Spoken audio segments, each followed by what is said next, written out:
നമ്മൾ ഡിസ്കസ് ചെയ്തുകൊണ്ട്. സോ നമ്മൾ പറഞ്ഞത് കഴിഞ്ഞ ക്ലാസ്സിൽ നമ്മൾ പറഞ്ഞത് ഏകദേശം നിങ്ങളുടെ ടെക്സ്റ്റ് ബുക്ക് കയ്യിലുണ്ടെന്ന് വിചാരിക്കണം. പേജ് നമ്പർ 45 നമ്മള് ഫോഴ്സിനെ കുറിച്ച് പറഞ്ഞിട്ടാണ് തുടങ്ങിയത് അല്ലെ. Balanced force and unbalanced force അല്ലെ, ബലം. അപ്പോ ഇതില് നമ്മൾ ഇന്ന് കമ്പൈൻഡ് ആയിട്ടാണ് ക്ലാസ് എടുക്കുന്നത്. ഇംഗ്ലീഷ് മീഡിയം മലയാളം മീഡിയം ഉണ്ട്. ടെൻഷൻ അടിക്കേണ്ട, ഇത് രണ്ട് ടേംസിലും പറയാം കേട്ടോ. അപ്പോ നമ്മൾ ബലം അല്ലെങ്കിൽ ഫോഴ്സ് എന്നുള്ള ടേംസിനെ കുറിച്ചാണ് പറഞ്ഞത്. അപ്പൊ സന്തുലിത ബലവും അസന്തുലിത ബലത്തിനെ കുറിച്ച് പറഞ്ഞിരുന്നു അല്ലെ. Balanced and unbalanced force. ഒരു വസ്തു ചലിക്കണമെന്നുണ്ടെങ്കിൽ, ഒരു വസ്തു മൂവ് ചെയ്യണമെന്നുണ്ടെങ്കിൽ അവിടെ ഒരു അൺബാലൻസ്ഡ് ഫോഴ്സ് വേണം. ഒരു അസന്തുലിത സന്തുലിത ബലം വേണമെന്ന് നമ്മൾ പറഞ്ഞു അല്ലെ. എന്ന് വെച്ചാൽ രണ്ട് ഭാഗത്തു നിന്നും ഒരേ രീതിയിൽ ഫോഴ്സ് ആണെങ്കിൽ, രണ്ട് ഭാഗത്തു നിന്നും ഒരേ രീതിയിൽ ഇപ്പൊ 10 ന്യൂട്ടൺ ഫോഴ്സ് ഇവിടുന്നും 10 ന്യൂട്ടൺ ബലം ഇവിടുന്നും കൊടുക്കുകയാണെങ്കിൽ ഈ ബോഡി എന്ത് ചെയ്യില്ല, ആ വസ്തു മൂവ് ചെയ്യില്ല, ചലിക്കില്ല. ഉറപ്പല്ലേ അല്ലെ? ഈ വസ്തു എന്ത് ചെയ്യില്ല, ചലിക്കില്ല. കാരണം എന്താണ്? ബാലൻസ്ഡ് ആണ്, സന്തുലിതമാണ് അല്ലെ. സന്തുലിതമായ ഒരിക്കലും എന്ത് ചെയ്യില്ല, അത് ചലിക്കില്ല, അത് മൂവ് ചെയ്യില്ല. അപ്പൊ ഒരു വസ്തു ചലിക്കണമെന്നുണ്ടെങ്കിൽ, ഏതെങ്കിലും ഒരു ദിശയിലേക്ക്, ഏതെങ്കിലും ഒരു ഡയറക്ഷനിലേക്ക് അത് മൂവ് ചെയ്യണമെന്നുണ്ടെങ്കിൽ നമ്മൾ എന്ത് ചെയ്യണം? ഒരു അൺബാലൻസ്ഡ് ഫോഴ്സ് കൊടുക്കണം അല്ലെ. ഒരു അസന്തുലിത ബലം എന്ന് വെച്ചാൽ ഒരു ഇഞ്ച്, ഒരു തുള്ളി, ഒരു 0.00001 അല്ലെ, അത്രയെങ്കിലും കൂടുതൽ ഏതെങ്കിലും ഒരാൾ കൊടുത്താലേ ആ ഭാഗത്തേക്ക് ആ ബോഡി ചലിക്കുള്ളൂ, മൂവ് ചെയ്യും അല്ലെ. ഇത്രയും കാര്യങ്ങളാണ് നമ്മൾ പറഞ്ഞു നിർത്തിയത്. അപ്പൊ ഒരു വസ്തു, ഒരു ബോഡി ചലിക്കണമെങ്കിൽ, മൂവ് ചെയ്യണമെന്നുണ്ടെങ്കിൽ must be an unbalanced force. Unbalanced ആയിരിക്കണം. ഒരാൾ ഒരു തുള്ളി, ഒരു ഫ്രാക്ഷൻ ഓഫ് ഫോഴ്സ്, ഫ്രാക്ഷൻ എന്നാലും അത് 1 or 2 or 100 ഒന്നും ആവുന്നില്ല, ജസ്റ്റ് ഒരു ടെൻഡൻസി ഉണ്ടാവണം അല്ലെ. അത് മൂവ് ചെയ്യാനുള്ള ടെൻഡൻസി ഉണ്ടാവണമെങ്കിൽ അതിനൊക്കെ നമ്മൾ അൺബാലൻസ്ഡ് എന്നാണ് പറയാം അല്ലെ, ഒരു തുള്ളി അധികം. അപ്പോ അതുവരെയാണ് നമ്മൾ കഴിഞ്ഞ ക്ലാസ്സിൽ പറഞ്ഞു നിർത്തിയതെന്നാണ് മനസ്സിലാക്കുന്നത് അല്ലെ. അപ്പോ ഒരു അൺബാലൻസ്ഡ് ഫോഴ്സ് അപ്ലൈ ചെയ്താലാണ് ഒരു സ്റ്റേറ്റ് ഓഫ് റെസ്റ്റ് അല്ലെങ്കിൽ ഒരു ഡയറക്ഷനെ അല്ലെങ്കിൽ ഒരു മോഷനെ ഒക്കെ നമുക്ക് മൂവ് ചെയ്യിപ്പിക്കാം, അല്ലെങ്കിൽ റെസ്റ്റിലുള്ള ഒരു ബോഡിനെ ചലിപ്പിക്കാൻ, നിശ്ചലാവസ്ഥയിലുള്ള ഒരു വസ്തുവിനെ ചലിപ്പിക്കാൻ, അല്ലെങ്കിൽ അതിന്റെ ദിശ മാറ്റാൻ അല്ലെ, ദിശ അല്ലെങ്കിൽ ഡയറക്ഷൻ മാറ്റാൻ അല്ലെ, ദിശ അല്ലെങ്കിൽ ഡയറക്ഷൻ മാറ്റാനും നമ്മൾ എന്ത് വേണം? ഒരു അൺബാലൻസ്ഡ് ഫോഴ്സ് കൊടുക്കണം എന്ന് പറഞ്ഞിട്ടാണ് നമ്മൾ നിർത്തിയത്. ഓർക്കുണ്ടാവും. നെക്സ്റ്റ് നമുക്ക് നെക്സ്റ്റ് പേജിലേക്കാണ് പോകേണ്ടത്. ടെക്സ്റ്റ് ബുക്ക് ഫ്രണ്ടിൽ തുറന്നു വെക്കുക കേട്ടോ. ചില പിക്ചേഴ്സും കാര്യങ്ങളൊക്കെ പറയുന്ന സമയത്ത് ടെക്സ്റ്റ് ബുക്ക് നോക്കിയിട്ട് വേണം നിങ്ങൾ ചെയ്യാൻ. നമ്മുടെ ഈ 3rd ചാപ്റ്റർ കുറച്ച് വലിയൊരു ചാപ്റ്റർ ആണ്. മാത്രമല്ല വളരെ ഇമ്പോർട്ടന്റ് ആയിട്ടുള്ള ചാപ്റ്റർ ആണ് motion and laws of motion എന്ന് പറഞ്ഞാൽ. ഞാൻ തുടക്കത്തിൽ തന്നെ പറഞ്ഞിട്ടുണ്ടെങ്കിൽ ഹയർ ക്ലാസ്സിലേക്ക് നമ്മൾ പോണ സമയത്ത് ഈ മോഷൻസ് എന്ന് പറഞ്ഞാൽ +1 +2 വരെ ഫിസിക്സിൽ ഡീൽ ചെയ്യുന്ന, ഇതേ ഹെഡിങ്ങിൽ ഡീൽ ചെയ്യുന്ന ഒരു കാര്യമാണ്. അപ്പൊ അതിന്റെ ഏറ്റവും അടിസ്ഥാനപരമായിട്ടുള്ള ബേസിക് ആയിട്ടുള്ള കാര്യങ്ങളാണ് നമ്മൾ ഇവിടെ പഠിക്കുന്നത്. ചില സമവാക്യങ്ങളും ഒക്കെ കാര്യങ്ങളിലും അല്ലെങ്കിൽ ഇക്വേഷൻസ് ഓഫ് മോഷൻസ് ഒക്കെ നമ്മൾ കഴിഞ്ഞ ക്ലാസ്സിൽ പഠിച്ചു അല്ലെ. ഇനി കുറച്ച് നിയമങ്ങൾ, ഐസക് ന്യൂട്ടന്റെ കുറച്ച് നിയമങ്ങളെ കുറിച്ചാണ് നമ്മൾ ഈ ക്ലാസ്സിൽ പറയുന്നത് അല്ലെങ്കിൽ ഈ ചാപ്റ്ററിൽ പറയുന്നത്. അപ്പോ അതിന് മുന്നോടിയായിട്ട് നിങ്ങൾക്ക് ഒരു പിക്ചർ കാണാൻ പറ്റും. ഒരു ഓട്ടോയില്, ഒരു ഗുഡ്സ് ഓട്ടോയില് കയറിയിട്ട് അതിന്റെ ഉള്ളിൽ വെച്ചിട്ട് ഒരാള് ഇങ്ങനെ ഓട്ടോനെ തള്ളുന്നതായിട്ട് നിങ്ങൾക്ക് കാണാൻ പറ്റും. കാണുന്നില്ലേ? ഫിഗർ 3.7 അല്ലെ. നമ്മൾ സാധാരണ ഓട്ടോ ആയാലും കുഴപ്പമില്ല, ഏത് ഓട്ടോ ആയാലും കുഴപ്പമില്ല, കുറച്ചുകൂടി മനസ്സിലാവാൻ വേണ്ടിയിട്ടാണ് ഒരു ഗുഡ്സ് വണ്ടി കാണിച്ചിട്ട് അതിൽ കയറി നിന്ന് ഓട്ടോനെ തള്ളുന്ന ഒരു പിക്കാണ് നിങ്ങൾക്ക് കാണാൻ പറ്റുന്നത്, ഫിഗർ കാണാൻ പറ്റും. എല്ലാവരും കണ്ടില്ലേ? Yes, okay, good. So what is your opinion? നിങ്ങളുടെ ഒപ്പീനിയൻ എന്താണ്? അവിടെ ആ ഓട്ടോ ചലിക്കും, മൂവ് ചെയ്യും. അതിനുള്ളിൽ കയറിയിട്ട് നമ്മൾ തള്ളാൻ ശ്രമിക്കുമ്പോ yes, Aarathi no, Adityadev no, does not move. Yes, Fathima, Ritha, Sanna, okay, ചലിക്കണില്ല അല്ലെ. എന്താണ് സന്തുലിതം ആൻഡ് ചലിക്കുന്നു? ഓക്കെ, ചലിക്കില്ല. ഓക്കെ, ഒന്ന് അനങ്ങും ചലിക്കില്ല. യെസ്, ചലിക്കില്ല. Yes, very good. Yes, unbalanced force should be. Yes, very good. അപ്പം സന്തുലിതമാണ്. നോക്കാം നമുക്ക് എന്താ സന്തുലിതം എന്നുള്ളതിന് നോക്കാം. ഓക്കെ, നിങ്ങൾ പറഞ്ഞത് ശരിയാണോ? ചലിക്കില്ല, മൂവ് ചെയ്യില്ല. എന്തുകൊണ്ടാണ് നമ്മൾ അവിടെ ബലം പ്രയോഗിക്കുന്നുണ്ടല്ലോ, നമ്മൾ ഫോഴ്സ് കൊടുക്കുന്നുണ്ടല്ലോ, എന്നിട്ടും എന്തേ അത് ചലിക്കാത്തത്? ബാഹ്യബലം വേണം. There must be an external force, അല്ലെ? ഒരു എക്സ്റ്റേണൽ ഫോഴ്സ്, ഒരു എക്സ്റ്റേണൽ ഫോഴ്സ് അല്ലെങ്കിൽ എക്സ്റ്റേണൽ എന്ന് പറഞ്ഞാൽ ഒരു ബാഹ്യബലം, ഒരു ബാഹ്യബലം ആവശ്യമാണ് അല്ലെങ്കിൽ അത്യാവശ്യമാണ്. അപ്പൊ എന്താ ബാഹ്യബലം എന്ന് പറഞ്ഞാൽ പുറത്തു നിന്നുള്ള ഫോഴ്സ്, അല്ലെ? പുറത്തു നിന്നുള്ള ഫോഴ്സ് അല്ലെങ്കിൽ എന്താ പറയാ, പുറത്ത് എക്സ്റ്റേണൽ ഫോഴ്സ്, ഒരു എക്സ്റ്റേണൽ ഫോഴ്സ്, ബാഹ്യബലം അതിന് ആവശ്യമാണ്. എന്നാൽ മാത്രമേ ഒരു വസ്തു ചലിക്കൂ. ബാഹ്യബലം മാത്രം പോരാ, അൺബാലൻസ്ഡ് എക്സ്റ്റേണൽ ഫോഴ്സ്, അസന്തുലിത ബാഹ്യബലം വേണം. അപ്പൊ ബാഹ്യബലം ഉണ്ടായാൽ മാത്രം, പുറത്തുനിന്ന് ബലം ഉണ്ടായാൽ മാത്രം പോരാ. നമുക്കറിയാം, ഒരു പാറനെ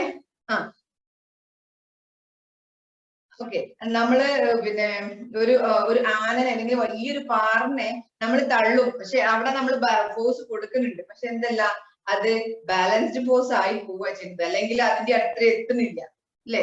അപ്പോ അതിന്റെ ബലത്തിന് അത്രയും എത്താതെ അല്ലെങ്കിൽ അതിനെ ഓവർടേക്ക് ചെയ്യാൻ കഴിയാത്തത് കൊണ്ടാണ് നമുക്ക് അതിനെ നീക്കാൻ പറ്റുന്നത്. അപ്പൊ എക്സ്റ്റേണൽ മാത്രം പോരാ, എക്സ്റ്റേണൽ അല്ലെങ്കിൽ ബാഹ്യബലം മാത്രം പോരാ, അത് എന്താവും ചെയ്യണം, അൺബാലൻസ്ഡ് ആവണം, അല്ലെങ്കിൽ അസന്തുലിതം കൂടി ആവണം. പ്ലസ് എന്താവണം, അസന്തുലിതമാവണം, അല്ലെ? അസന്തുലിതം എന്ന് പറഞ്ഞാൽ എന്താണ്? അൺബാലൻസ്ഡ്.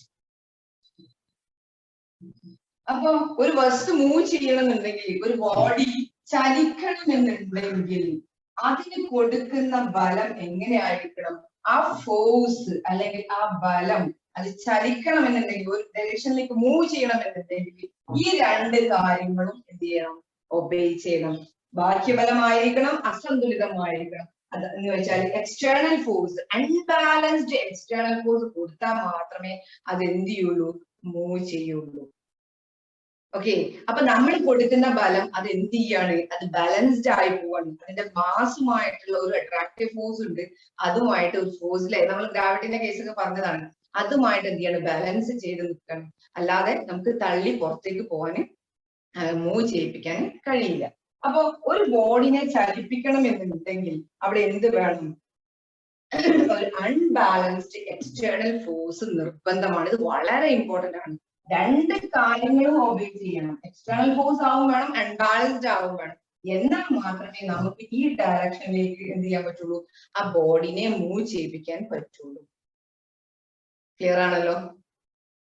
ഓക്കെ, അപ്പൊ ഒരു external force, unbalanced external force ഉണ്ടായാൽ മാത്രമേ ഒരു ബോഡിനെ നമുക്ക് എന്ത് ചെയ്യാൻ പറ്റുള്ളൂ? ഒരു പിന്നെ സ്ട്രെയിറ്റ് ലൈനിൽ നമുക്ക് മൂവ് ചെയ്യിപ്പിക്കാൻ പറ്റുള്ളൂ. ഓക്കെ, ഒരു സ്ട്രെയിറ്റ് ലൈൻ എന്ന് പറഞ്ഞാൽ ഒരു നേർരേഖയിൽ ഒരു വസ്തുവിനെ മൂവ് ചെയ്യിപ്പിക്കാൻ പറ്റും. ഇനി നമുക്ക് കുറച്ച് ഒന്ന് രണ്ട് എക്സ്പെരിമെന്റ് ആണ് പറയുന്നത്. ആ എക്സ്പെരിമെന്റ് എന്ന് വെച്ചാല് നമ്മുടെ ഗലീലിയോ ഗലീലി എന്ന് പറഞ്ഞ വളരെ ഫേമസ് ആയിട്ടുള്ള ഒരു സയന്റിസ്റ്റ് ഉണ്ട്. ഗലീലിയോ ഗലീലി നിങ്ങൾക്ക് കാണാൻ പറ്റും. അറൌണ്ട് 1564, 1564 മുതൽ 1642 വരെ, 500 ഇത്രയും വർഷ കാലയളവിൽ ജീവിച്ച വളരെ ഫേമസ് ആയിട്ടുള്ള സയന്റിസ്റ്റ് ആണ് അദ്ദേഹം. പിന്നെ ഫിസിക്സിൽ മാത്രമല്ല കേട്ടോ, മാസ്റ്റർ ചെയ്യാൻ ബയോളജി അതുപോലെ മാത്തമാറ്റിക്സിലൊക്കെ വളരെ ഫേമസ് ആയിട്ടുള്ള ഇൻവെൻഷൻസ്, ഒരുപാട് ലോസ് കൊണ്ടുവന്ന ശാസ്ത്രജ്ഞനാണ്, സയന്റിസ്റ്റ് ആണ് അദ്ദേഹം. നമുക്ക് ഫിസിക്സിൽ ഈ ഒരു ഭാഗത്ത് കൊണ്ടുവന്ന എക്സ്പെരിമെന്റ്, ഗലീലിയോ ഗലീലിയുടെ എക്സ്പെരിമെന്റ് എന്ന് വെച്ചാൽ ഈ നമ്മുടെ ചലനം അല്ലെങ്കിൽ മോഷനുമായിട്ട് ബന്ധപ്പെട്ട കുറച്ച് കാര്യങ്ങളാണ്. അപ്പൊ നിങ്ങൾക്ക് കാണാൻ പറ്റും, ഒരു സ്ലോപ്പി ആയിട്ടുള്ള ഒരു ചെരിഞ്ഞ ഒരു പ്രതലത്തിന് നിങ്ങൾക്ക് കാണാൻ പറ്റും, അല്ലെ? രണ്ട് ചെരിഞ്ഞ പ്രതലത്തിന് ഒരേ രീതിയിലാണ് അത് വരച്ചിട്ടുള്ളത്, ഒരേ സ്ലോപ്പിലാണ് വരച്ചത്. ഞാൻ വരക്കുന്ന സമയത്ത് കുറച്ച് വ്യത്യാസങ്ങൾ ഉണ്ടാവും, നമുക്ക് ശ്രദ്ധിക്കട്ടോ. ഒരേ സ്ലോപ്പിലാണ് വരച്ചിരിക്കുന്നത്. രണ്ട് സ്ലോപ്പി ആയിട്ടുള്ള ഒരു വുഡൻ ടൈപ്പ് ചെരിഞ്ഞ പ്രതലം. ഓക്കെ, അപ്പൊ ചെരിഞ്ഞ പ്രതലത്തിലേക്ക് ഫസ്റ്റ് പറയുന്നത്, ഫസ്റ്റ് എ എന്ന് പറഞ്ഞാൽ ഇവിടെ നിങ്ങളോട് പറയുന്നത് ഒരു ബോൾ ഇവിടെ നിങ്ങൾക്ക് ഉരുട്ടി വിടാൻ പറഞ്ഞു. ഒരു ബോൾ ഇവിടെ നിങ്ങൾ ഉരുട്ടി വിടുന്ന സമയത്ത് എന്ത് സംഭവിക്കും? അത് വിട്ട് കഴിഞ്ഞാൽ അത് അതിന്റെ ഗ്രാവിറ്റിക്ക് അനുസരിച്ച് ഇവിടുന്ന് ഇങ്ങോട്ട് ഫോഴ്സ് ഉണ്ടാവും, അല്ലെ? ഭൂമി അതിനെങ്ങനെ അട്രാക്ട് ചെയ്യുന്നുണ്ട്, അത് ഈസി ആയിട്ട് മൂവ് ചെയ്യും. ഓരോ പോയിന്റിലും നമ്മൾ നോക്കുകയാണെങ്കിൽ നമുക്ക് മനസ്സിലാവും, ഇവിടെ എത്തുമ്പോഴും ഈ അറ്റത്ത് ഈ ബോൾ എത്തുമ്പോഴേക്കും വളരെ വലിയ വെലോസിറ്റിയിലാണ് വരിക. അല്ലെ? നമുക്കറിയാം, നമ്മളൊരു വസ്തുവിനെ മുകളിലോട്ട് എറിഞ്ഞ് അത് താഴോട്ട് വീഴുകയാണെങ്കിൽ ഭൂമിയുടെ ഗ്രാവിറ്റിക്ക് അനുസരിച്ചാണ് വീഴുക. ഭൂമി അതിനെ സെന്ററിലേക്ക് അട്രാക്ട് ചെയ്യും, ആകർഷിക്കും. അല്ലെ? ഗുരുത്വാകർഷണത്തിനെ കുറിച്ച് നമ്മൾ അടുത്ത ക്ലാസ്സിൽ അടുത്ത ചാപ്റ്ററിൽ പഠിക്കുന്നുണ്ട്. ഓക്കെ, അപ്പൊ അതിന്റെ സെന്ററിലേക്ക് ആകർഷിക്കുന്ന ആ ഒരു ബലം ഉണ്ട്, ഒരു ഫോഴ്സ് ഉണ്ട്. അല്ലെ? അപ്പൊ അതിന്റെ പ്രത്യേകത എന്താണെന്ന് അറിയോ നിങ്ങൾക്ക്? അത് അതിന്റെ എർത്തിന്റെ ആ സർഫസിലേക്ക് ഇങ്ങനെ എത്തുന്ന സമയത്ത് അതിന്റെ വേഗത, സ്പീഡ് കൂടി കൂടി കൂടി കൂടി വരും. 8ാം ക്ലാസ്സിൽ പഠിച്ചിട്ടുണ്ട്, എന്റെ എക്സ്പെരിമെന്റ് ഒക്കെ നിങ്ങൾ പഠിച്ചിട്ടുണ്ട്. കല്ല് മുകളിലോട്ട് എറിയുമ്പോൾ താഴോട്ട് എറിയുമ്പോൾ എന്താ സംഭവിക്കാം, അല്ലെ? അപ്പം ഭൂമിയുടെ പ്രതലത്തിൽ എത്തുമ്പോൾ, ഭൂമിയുടെ സർഫസിലേക്ക് എത്തുമ്പോഴാണ് വെലോസിറ്റി കൂടി വരിക. നിങ്ങൾ കല്ല് തന്നെ എറിഞ്ഞു നോക്കുക, നിങ്ങൾക്ക് കാണാൻ പറ്റും. അതുപോലെ മുകളിലോട്ട് എറിയാണെങ്കിലോ, മുകളിലോട്ട് എറിയുമ്പോൾ നിങ്ങൾക്ക് മനസ്സിലാവും, ജസ്റ്റ് ഇങ്ങനെ പോയി പോയി പോയി ഒരു നിമിഷം അവിടെ നിൽക്കും. വെലോസിറ്റി കുറഞ്ഞ് കുറഞ്ഞ് കുറഞ്ഞ് കുറഞ്ഞ് കുറഞ്ഞ് ഒരു നിമിഷം അവിടെ നിൽക്കും, റെസ്റ്റിലാവും. അതിന് ശേഷമാണ് തിരിച്ചിങ്ങോട്ട് വരിക, അല്ലേ? അതുപോലെ ഇവിടെ നിങ്ങൾക്ക് കാണാൻ പറ്റും, ഇത് വളരെ സ്പീഡിൽ വന്നിട്ട് ഇവിടെ എത്തുമ്പോൾ മാക്സിമം വെലോസിറ്റിയിലായിരിക്കും, മാക്സിമം വേഗതയിലായിരിക്കും. സിമിലർലി നമ്മൾ ബി എന്നൊരു വേറൊരു സ്ലോപ്പ് കൂടി കൺസിഡർ ചെയ്യുകയാണെങ്കിൽ, സെയിം സ്ലോപ്പ് എന്ന് പറഞ്ഞാൽ ചെരിവ് കേട്ടോ. സ്ലോപ്പ് എന്ന് പറഞ്ഞാൽ ചെരിവാണ് ഉദ്ദേശിക്കുന്നത്, എത്രത്തോളം ചെരിവുണ്ട്. ഇവിടെ നിന്ന് ബോളിനെ അങ്ങോട്ട് ഉരുട്ടുകയാണെങ്കിലോ, മേലോട്ട് ഉരുട്ടുകയാണെങ്കിലോ എന്ത് സംഭവിക്കും? ഇങ്ങനെ ഇങ്ങോട്ട് കൊടുക്കണം, എന്ത് സംഭവിക്കും? നമ്മൾ ഇവിടെ ഫോഴ്സ് കൊടുക്കണം, കാരണം ഭൂമിക്ക് അട്രാക്ട് ചെയ്യുന്നതിന്റെ അഗെയിൻസ്റ്റ് ആയിട്ട്, ഓപ്പോസിറ്റ് ആയിട്ട് നമ്മൾ ബലം കൊടുക്കണം, എന്നാലേ അത് അങ്ങോട്ട് പോവുള്ളൂ, അല്ലെ? അപ്പൊ കൊടുത്താലും നിങ്ങൾക്ക് കാണാൻ പറ്റും, ഇവിടുന്ന് ഇങ്ങനെ ഇങ്ങോട്ട് വരുന്നതിനനുസരിച്ച് വേഗത കുറഞ്ഞ് കുറഞ്ഞ് കുറഞ്ഞ് വെലോസിറ്റി കുറഞ്ഞ് കുറഞ്ഞാ പോകും. ഓക്കെ, എന്താ പറഞ്ഞത്? എന്തോന്നൊരു അപ്പൊ വേഗത കുറഞ്ഞ് വരുന്നു, അല്ലെ? ചില സ്ഥലത്ത് എന്ത് ചെയ്യും, വേഗത കൂടിക്കൂടി വരുന്നു. അപ്പൊ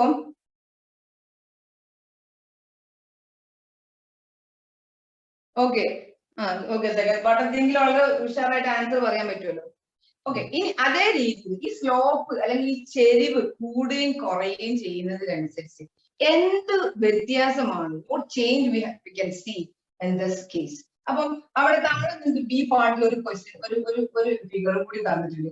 ആ ഫിഗറിൽ നോക്കിയേ, നിങ്ങൾക്ക് കാണാൻ പറ്റും ഒരു ബോള് ഇവിടുന്ന് താഴോട്ട് വരുന്നത് കാണാൻ പറ്റും, അല്ലെ? ഇവിടുന്ന് ഞാൻ താഴോട്ട് വരുന്നത് കാണാൻ പറ്റും. അതുപോലെ തന്നെ അതേ സ്ലോപ്പിൽ ഒരു ഇങ്ങനെ മുകളിലോട്ട് പോകുന്നതും കാണാൻ പറ്റും. സിമിലർലി അത് തന്നെ ഡിഫറെന്റ് സ്ലോപ്പുകൾ വ്യത്യസ്തമായ രീതിയിലേക്ക് വരികയാണെങ്കിൽ നോക്കിയേ, നമ്മൾ ഇവിടുന്ന് ബോളിനെ ഇങ്ങോട്ട് ഉരുട്ടി വിട്ട സമയത്ത് ഒരു പെർട്ടിക്കുലർ ഡിസ്റ്റൻസിലേക്ക് ഇത് ട്രാവൽ ചെയ്തു, അല്ലെ? ഒരു പെർട്ടിക്കുലർ ദൂരത്തേക്ക് നീങ്ങി, അല്ലെ? അതേ സമയത്ത് ഇതിന്റെ സ്ലോപ്പ് ഒന്നും കൂടി കുറച്ചു. സ്ലോപ്പ് ഒന്നും കൂടി കുറക്കുക എന്ന് പറഞ്ഞാൽ ചെരിവ് കുറക്കുക. അപ്പൊ ഇങ്ങനെ നിന്നതിനെ ഒന്നും കൂടി ഇങ്ങോട്ട് പരത്തി, ഭൂമിന്റെ സർഫസിലേക്ക് ഒന്നും കൂടി ഇങ്ങനെ പരത്തി എന്ന് വെച്ചാൽ സ്ലോപ്പ് കുറച്ചു. സ്ലോപ്പ് കുറച്ചാൽ ചെരിവ് കുറച്ചു. ചെരിവ് കുറച്ചതിന് ശേഷം വീണ്ടും എന്ത് ചെയ്യാണ്, ഇതേ പരിപാടി കൊണ്ട് ഇങ്ങോട്ട് ഉരുട്ടി വിടുക. എന്ത് സംഭവിക്കും? ഇതിന്റെ മുകളിലേക്ക് എത്തുന്ന സമയത്ത് എന്ത് സംഭവിക്കും? അതുപോലെ നമ്മൾ സ്ലോപ്പ് വീണ്ടും കുറച്ചു, ചെരിവ് വീണ്ടും കുറച്ചു. നമ്മളൊരു പലകൊക്കെ വെച്ചിട്ട് ചെയ്യുകയാണെങ്കിൽ എങ്ങനെ ഉണ്ടാവും? അല്ലെങ്കിൽ വേണ്ട, നമ്മളൊരു ബോർഡ് വെക്കുകയാണെങ്കിൽ ഇത് ഇങ്ങനെ ചെരിഞ്ഞ്, നിങ്ങൾക്ക് മനസ്സിലായിട്ടുണ്ടാവും, അല്ലെ? ഇങ്ങനെ കുത്തനെ വെച്ച് ഇങ്ങനെ ചെരിവ് കുറച്ച് കുറച്ച് കുറച്ച് കുറച്ച് കുറച്ച് കുറച്ച് ഭൂമിന്റെ പ്രതലത്തിലേക്ക്, സർഫസിലേക്ക് പാരലായിട്ട് ഇങ്ങനെ വെക്കുകയാണെങ്കിൽ, ഇങ്ങനെ വെക്കുകയാണെങ്കിൽ, മൂന്നാമത്തെ കേസാണിത്. അപ്പൊ ഈ കേസിലൊക്കെ ഈ ബോഡി, നമ്മൾ ബോളാണ് എടുക്കണമെങ്കിൽ ബോൾ, അതിന്റെ ചലനത്തിന് എന്ത് സംഭവിക്കും? ഇവിടുന്ന് ഫസ്റ്റ് കേസിൽ അതിന്റെ വേഗത കുറഞ്ഞു പെട്ടെന്ന് കുറഞ്ഞു, അല്ലെ? അതേ സമയത്ത് സ്ലോപ്പ് കുറച്ച് അല്ലെങ്കിൽ ചെരിവ് കുറച്ച് കൊണ്ടുവരുന്ന സമയത്ത് നമുക്ക് കാണാൻ പറ്റുന്ന ഒരു കാര്യം എന്താണ്? അത് ആ ഒരു വേഗത അല്ലെങ്കിൽ സ്പീഡ്, ആ ബോള് അറ്റൈൻ ചെയ്യുന്ന, സ്വീകരിക്കുന്ന അല്ലെങ്കിൽ കിട്ടുന്ന ആ ഒരു വേഗത അല്ലെങ്കിൽ സ്പീഡ് എന്ത് ചെയ്യും? ഇവിടെ ഒരുപാട് സമയത്ത് അല്ലെങ്കിൽ സ്പീഡ് കൂടി വരുന്നത്, ഈ കമ്പയർ ചെയ്യുകയാണെങ്കിൽ നമുക്ക് ആ സ്പീഡ് എന്ത് ചെയ്യാൻ പറ്റും? അത് കണ്ടിന്യൂ ചെയ്യുന്ന ദൂരം കൂടി വരുന്നതായിട്ട് കാണാൻ പറ്റും, അല്ലെങ്കിൽ കൂടുതൽ ദൂരത്തേക്ക് ഇത് സഞ്ചരിക്കുന്ന രീതിയിലേക്ക് വരുന്നതായിട്ട് നിങ്ങൾക്ക് കാണാൻ പറ്റും, അല്ലെ? കുറെ നേരം ഉണ്ടാവും, അല്ലെ? അപ്പൊ ഹൊറിസോണ്ടലായി ഇങ്ങനെ വരികയാണെങ്കിൽ, അല്ലെങ്കിൽ സ്ലോപ്പ് കുറച്ച് വരുന്ന സമയത്ത് ഈ ബോളിന് കൂടുതൽ ദൂരം സഞ്ചരിക്കാനുള്ള ഒരു ടെൻഡൻസി വരിക ആണല്ലോ. അപ്പൊ കൂടുതൽ ദൂരം സഞ്ചരിക്കാനുള്ള ഒരു എന്തോ ഒരു ടെൻഡൻസി അതിന് ആ സ്ലോപ്പ് കുറയ്ക്കുമ്പോൾ ഉണ്ട്, അല്ലെ?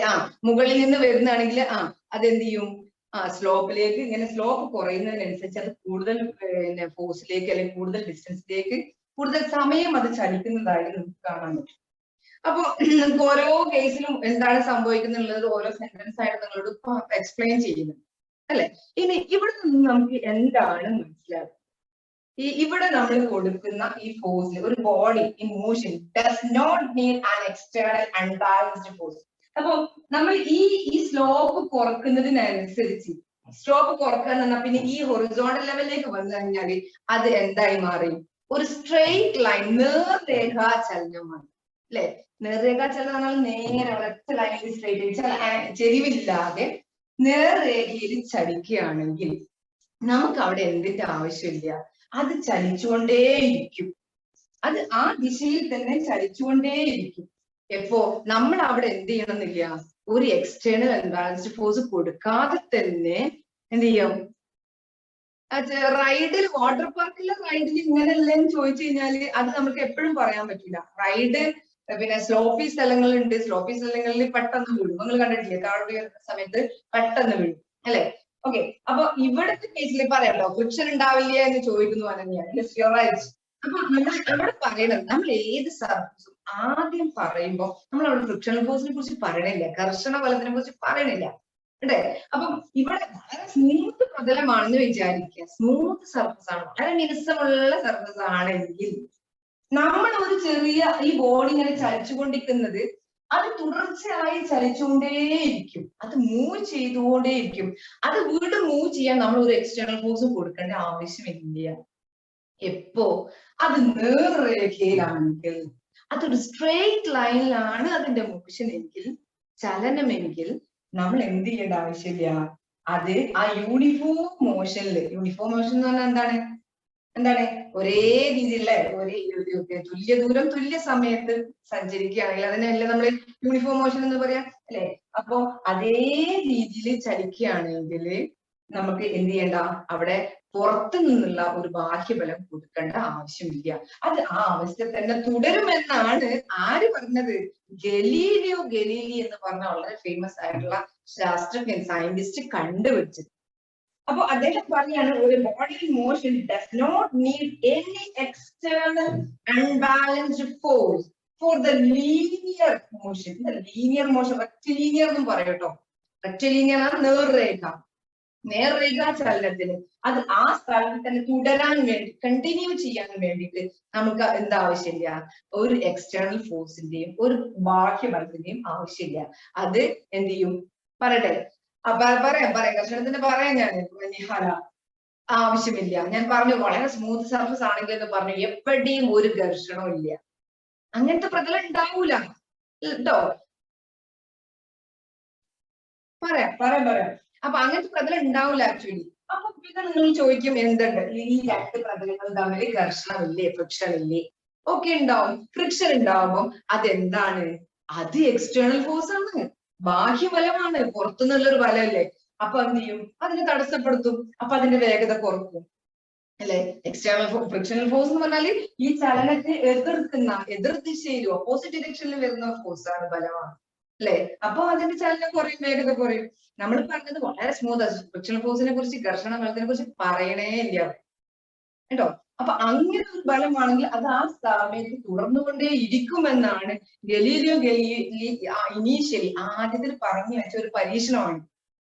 അതിനുശേഷമാണ് നമ്മുടെ സർ ഐസക് ന്യൂട്ടൺ എന്ന് പറഞ്ഞ നമ്മുടെ വളരെ ഫേമസ് ആയിട്ടുള്ള നമ്മുടെ ഫിസിക്സിന്റെ വളരെ എന്താ പറയാ, ഐസക് ന്യൂട്ടൺ എന്ന പേര് കേൾക്കുന്ന സമയത്ത് ഫിസിക്സിന്റെ ടീച്ചേഴ്സിനും അല്ലെങ്കിൽ ഫിസിക്സ് ഫോളോ ചെയ്യുന്ന ആൾക്കാർക്കൊക്കെ ഭയങ്കര ഒരു നിർവൃതിയാണ്. കാരണം അത്രയും കണ്ടുപിടുത്തങ്ങൾ, ഭൂമിയുടെ ചലനങ്ങളെ കുറിച്ചും ഒരുപാട് കണ്ടുപിടുത്തങ്ങൾ കണ്ടുപിടിച്ച ഒരു ശാസ്ത്രജ്ഞനാണ് പിന്നെ നമ്മുടെ ഐസക് ന്യൂട്ടൺ. അപ്പോ ഇതിൽ നിന്ന് ഗലീലിയോ ഗലീലിയുടെ ഈ ഒരു ഫേമസ് ആയിട്ടുള്ള എക്സ്പെരിമെന്റിൽ നിന്ന്, പരീക്ഷണത്തിൽ നിന്നാണ് നമ്മുടെ ന്യൂട്ടൺ, സർ ഐസക് ന്യൂട്ടൺ എന്ന് പറഞ്ഞ ഐസക് ന്യൂട്ടന്റെ first law of motion, Newton's law എന്നാണ് പറയട്ടോ. ന്യൂട്ടന്റെ നിയമം കേട്ടോ. ഫസ്റ്റ് ഒന്നാം ചലന നിയമം എന്നാണ് first law. Newton's first law കേട്ടോ, ഫസ്റ്റ് ലോ, ഒന്നാം ചലന നിയമം, first law of motion. Newton's ഒന്നാം ചലന നിയമം, ന്യൂട്ടന്റെ ഒന്നാം ചലന നിയമം. അപ്പൊ ഈ എന്താണ് ഒരു നിയമമാണല്ലോ. ആ നിയമം എന്ന് വെച്ചാൽ ഗലീലിയോ ഉണ്ടാക്കിയ ആ എക്സ്പെരിമെന്റിൽ നിന്ന് ഒരു നിയമമാക്കി കൊണ്ടുവന്നത് നമ്മുടെ പ്രശസ്തനായ ശാസ്ത്രജ്ഞനായ സയന്റിസ്റ്റ് ആയ സർ ഐസക് ന്യൂട്ടൻ ആണ്. അപ്പൊ ഐസക് ന്യൂട്ടൻ പറഞ്ഞത് എന്താന്ന് വെച്ചാല് നമ്മള് ഒരു ബോഡി, ഒരു വസ്തു, അത് ഏത് അവസ്ഥയിലാണോ ആ അവസ്ഥയിൽ തന്നെ അതിന് കണ്ടിന്യൂ ചെയ്യാനുള്ള, തുടരാനുള്ള ഒരു ബോഡിയുടെ പ്രവണത.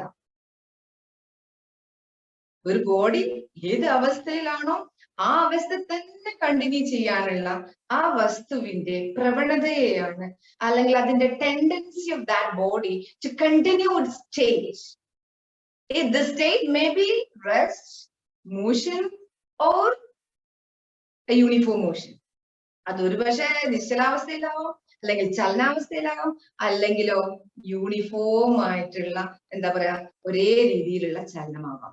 അത് ഏത് അവസ്ഥയിലാണെങ്കിലും ആ അവസ്ഥ തന്നെ തുടരാനുള്ള ഒരു വസ്തുവിന് അതിന്റെ ഒരു ടെൻഡൻസി, ആ ഒരു പ്രവണതയാണ് നമ്മൾ സർ ഐസക് ന്യൂട്ടന്റെ ഒന്നാം ചലന നിയമം എന്ന് പറയുന്നത്.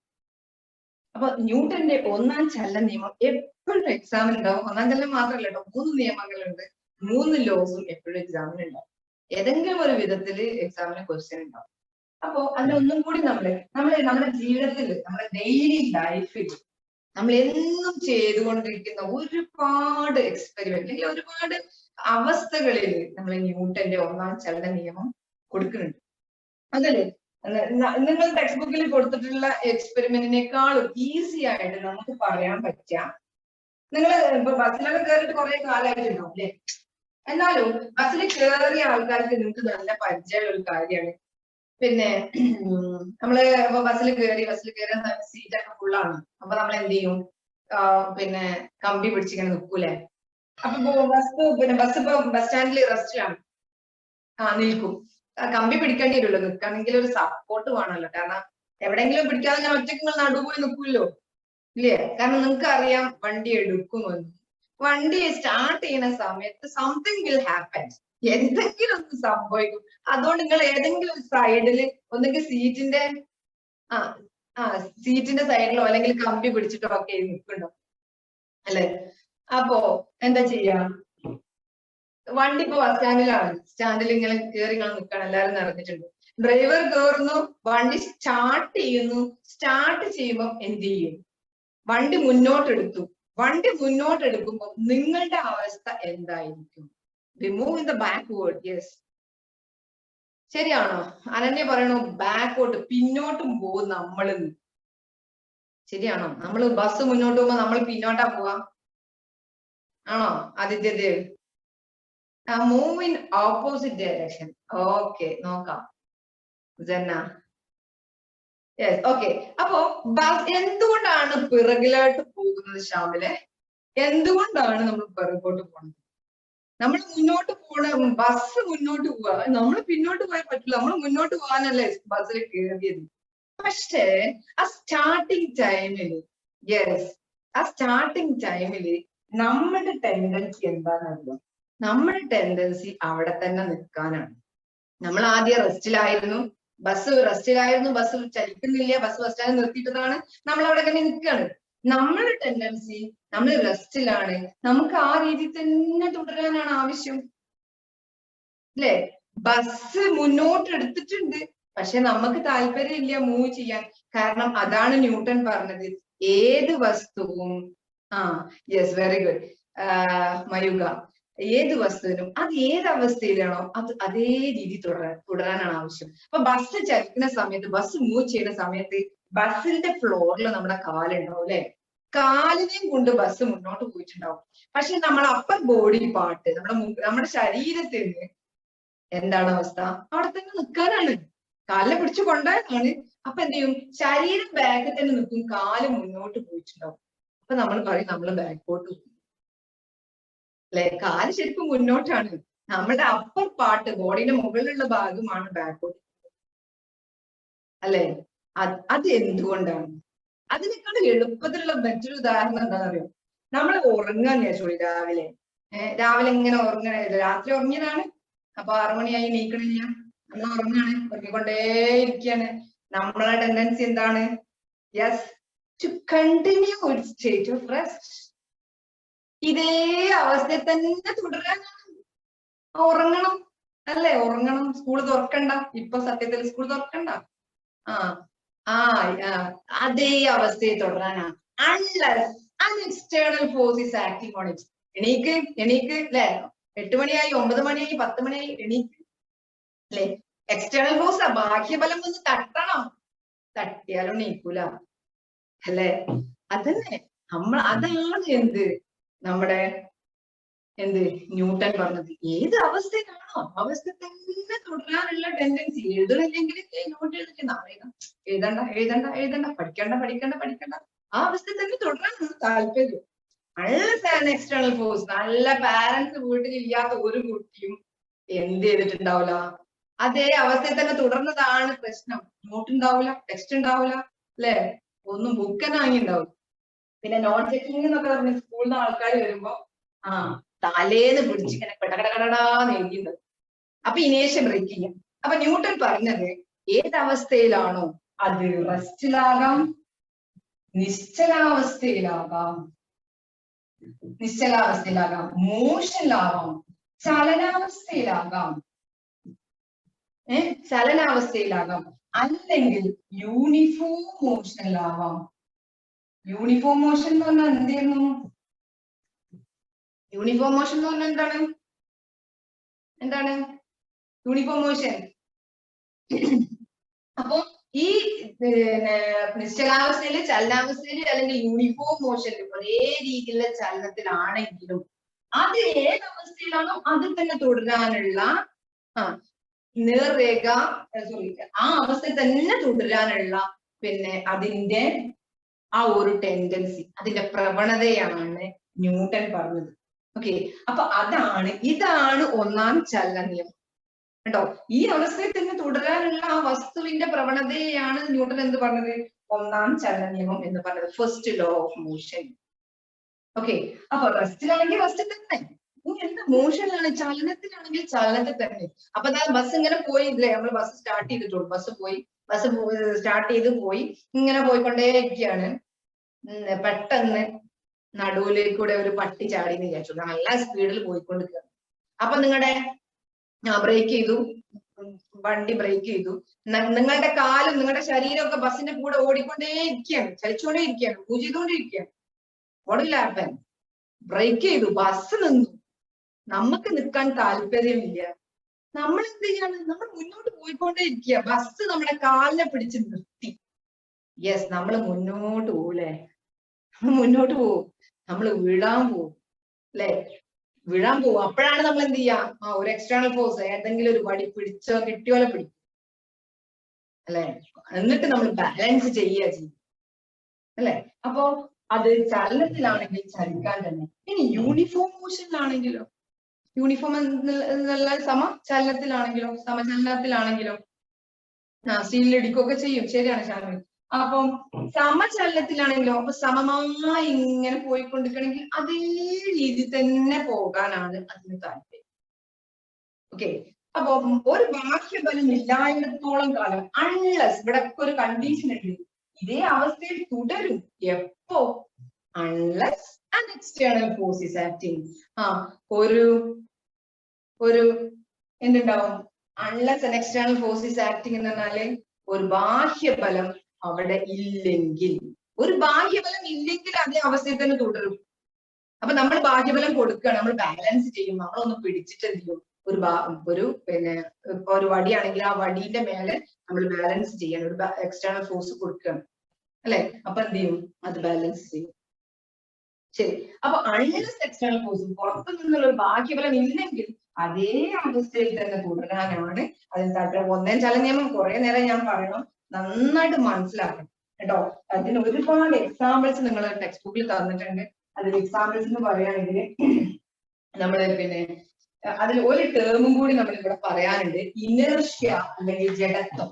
ഇനേർഷ്യ അല്ലെങ്കിൽ ജഡത്വം.